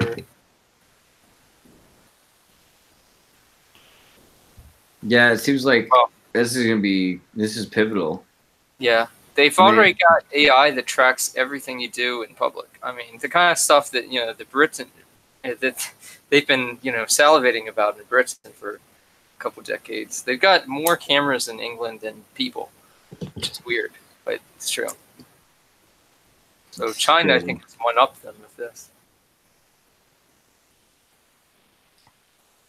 So I mean, this could go anywhere. It's like you could you could do like what the Chan Zuckerberg initiative wanted to do and eradicate all the world's diseases, or you could have a dystopian type of society with this technology. It could go either way.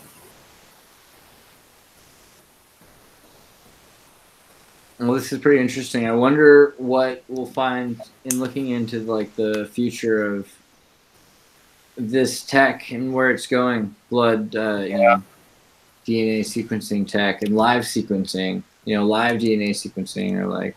If they were still coming out with patents in 2016, then you're looking at a 20-year patent window. So, I mean, why is it so important? Just what is so important? So okay, so imagine I forgot how we got on this. Imagine, well, I think we're talking about companies that lied, but like imagine that if you wanted to know your fish was real fish, like you would be able to sequence it instantly first, and then imagine that you wanted to have DNA that was actually like, or your cat had some disease and it was actually congenital and you wanted to cure it, but you didn't know what it was. Yeah. Just sequence it. If you wanted to kill your cat. Or imagine your daughter, you're afraid, is going to get the sequence because you looked into the sequences and it said, okay, she could get the sequence your grandmother had for breast cancer. So I don't want her to have breast cancer. I'm going to give her this cut. I'm going to cut it out. They can do personalized therapies for every specific person who has cancer. Or imagine that every person in the country gets their DNA sequence. So you're like, okay, well, this is all the people that have this sequence. So now we know which sequence you have, and we can cut it out because we saw all the other people that had it. But I mean, you think that's playing a little too like, I don't know. It's definitely playing God. Yeah, I mean, if that's what you're asking, it's definitely playing God. And so, okay, so I guess what I'm asking is, like, do you think that's like in the benefit? And I don't mean like heal, like understanding DNA so you could heal certain things. I mean, like, do you think it's okay to actually splice the DNA? Okay, well, here's where I would go with that. So first off, it's gonna happen no matter what. I've kind of come to resolution, and if you can avoid it, that's probably for the best. However, if you can't, because it's not allowed, they're like doing DNA vaccinations and they're forcing it, then if you do it, at least you're in control. And that's pretty much your only saving grace at this point. Now, it's better probably if you could save yourself as long as possible. But what it looks like is someone's at some point going to vaccinate you with something. They definitely so you might as well know how to change it yourself. Like, like if you write the DNA vaccine yourself, you know exactly what sequence you just modified about yourself. And that's where we're headed. We're headed to a future where you could actually say, okay, well, I'm going to do it. I'm not going to have some company do it. Unless a company keeps your DNA hidden from you. If the government sequences everybody and they have all the information and you don't, then you won't be able to know what's happening to you. So in my opinion, the best thing is do it right or someone else will do it wrong. That's like my best thought. Your friend with that $300 open PRM machine. Right. I mean, PCR machine, yeah. Open PCR, so, like, I'm pretty sure that if it doesn't already exist, there's going to be some law passed, and it's going to be tied to, like, the Patriot Act. That, every person, every citizen who submits their DNA to, like, these 23andMe companies, well, the government's going to have a backdoor, just like, PRISM, but for actual DNA and collecting I don't know. Right. I don't know how people even trust that shit. Well, I mean, that's okay. So that's the thing. You can't making trust a hell of a lot of revenue. If you got someone who's doing this to you, you might not want to trust them. But if you start to study things like what's it called, Genome Compiler is like the one that's now called Twist. I think Twist owns it now. Let's see. Twist. Let me see. It's gonna happen. I just click on this for a second. Twist Bioscience. I knew it. Twist is now easier than ever. Yeah, seriously. So when I was taking BioCurious was the class I had, it was like an open class, like you can actually take this for free. They had, yeah, I saw that. They're cool. I like them. But like, so what they do is they let you use equipment so that other people don't keep it monopolized for themselves. But then Genome Compiler was some software some dudes were working on. And I think they were all BioCurious guys. And then they ended up going over and selling it to Twist. And Twist is a bioscience company that, uses the software and makes it better. So you can order DNA online. And what they did back in the old days, they used a promoter CAD, which is like, it took promoter sequences and arranged them. And you could like figure out genes and you could learn from other people's genes. And, you could take gene fragments and you could calculate. Silicon-based DNA sequence synthesis. Sorry. So you get someone to build with a chip. You heard they had some team, I don't know, I think they were in Europe. They made a completely genetically engineered cell. Like, Craig Venture's cell, I think, is completely engineered. That's that guy? Yeah. I think that's the deal. That's kind of crazy. I mean, so then you go to. So I at one point had DNA ordered from Japan, so that I could put bioluminescence in a seed plant. That's some stuff that we were working on. Seriously, that's cool. So I mean, like what they do is they take the DNA, right? Meet a streaming way to order the DNA you want online. You order handed templates or drag and drop your own file of DNA. Do you have your mom's DNA? We have your mom's DNA. Just kidding.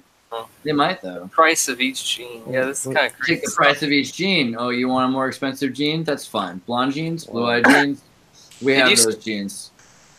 It's pretty crazy, man. Like, they have, you have this illegal character. Let's remove that real quick. Do you want to take clonal genes, or like you want to use your genes, or do you want to use a gene fragment from Steve? Because that's like an $88 vector. Oh, well, here's your clone of a sequence. We'll put all these sequences together. We'll make them in Japan. We'll send them to you.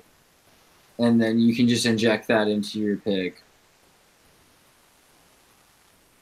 Pretty cool. Yeah, that's pretty crazy. Pretty cool. You saw the whole Prometheus movie? Yeah. The remake?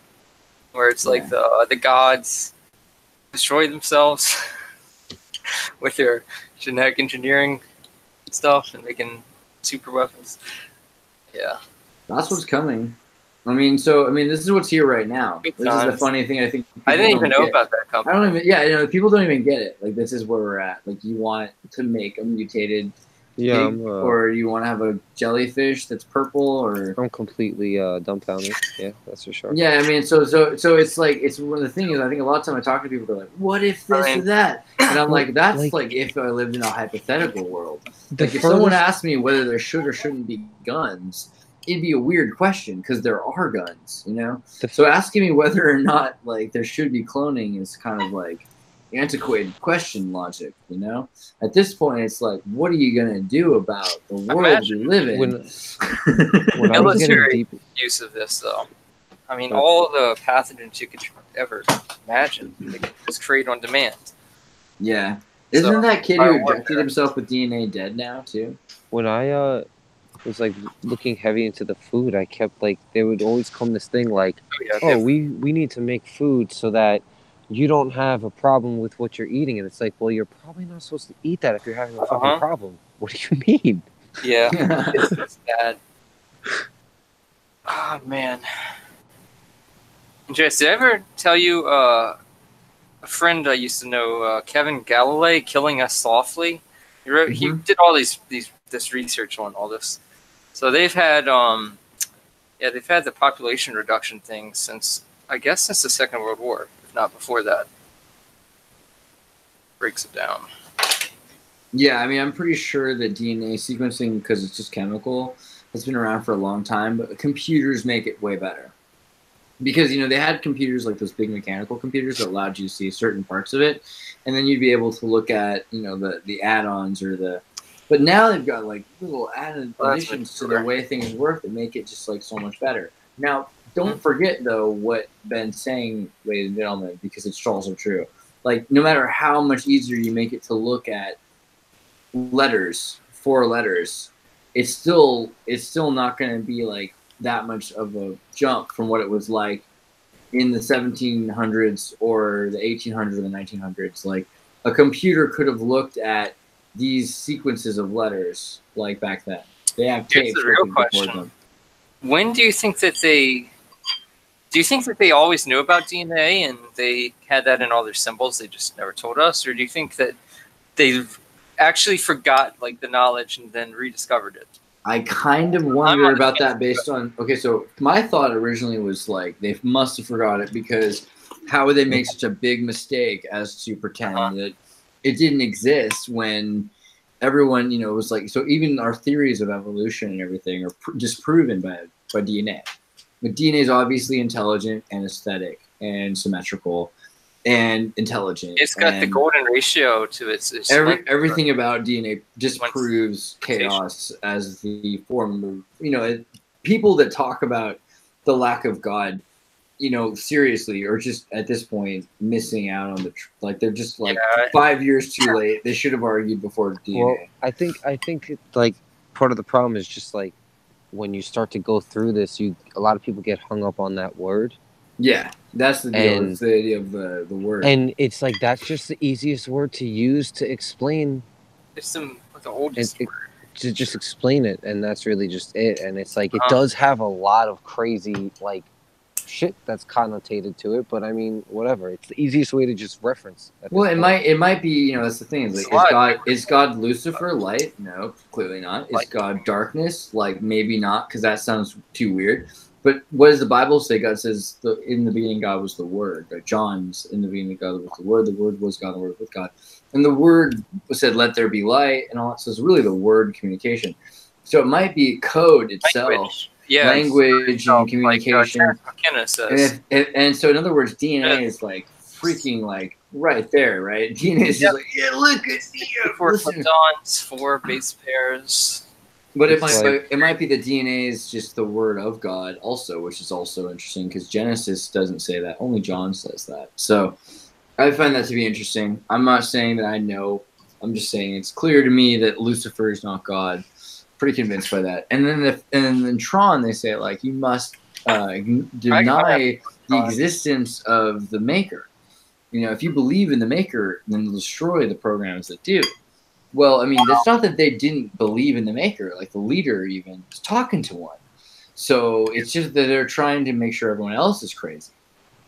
So it could be that they're just trying to. Yeah, it's a mind. It's a mind Canuck. I don't know. So here you go.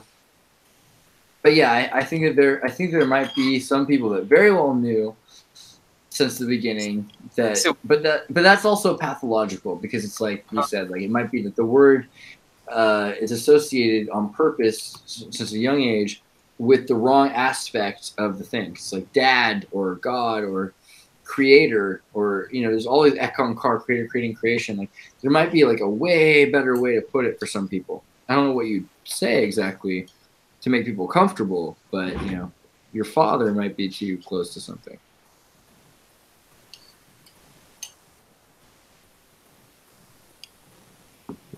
I mean, I don't know. I don't really understand the whole Lucifer thing because that always goes back to like Venus because of the whole like light bringer and morning star. So I don't really know.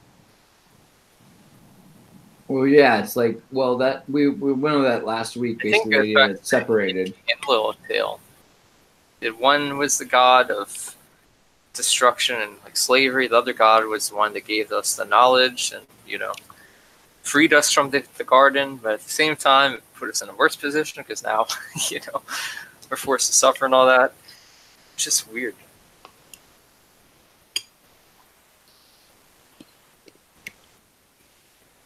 Tree of knowledge, though, goes all the way back.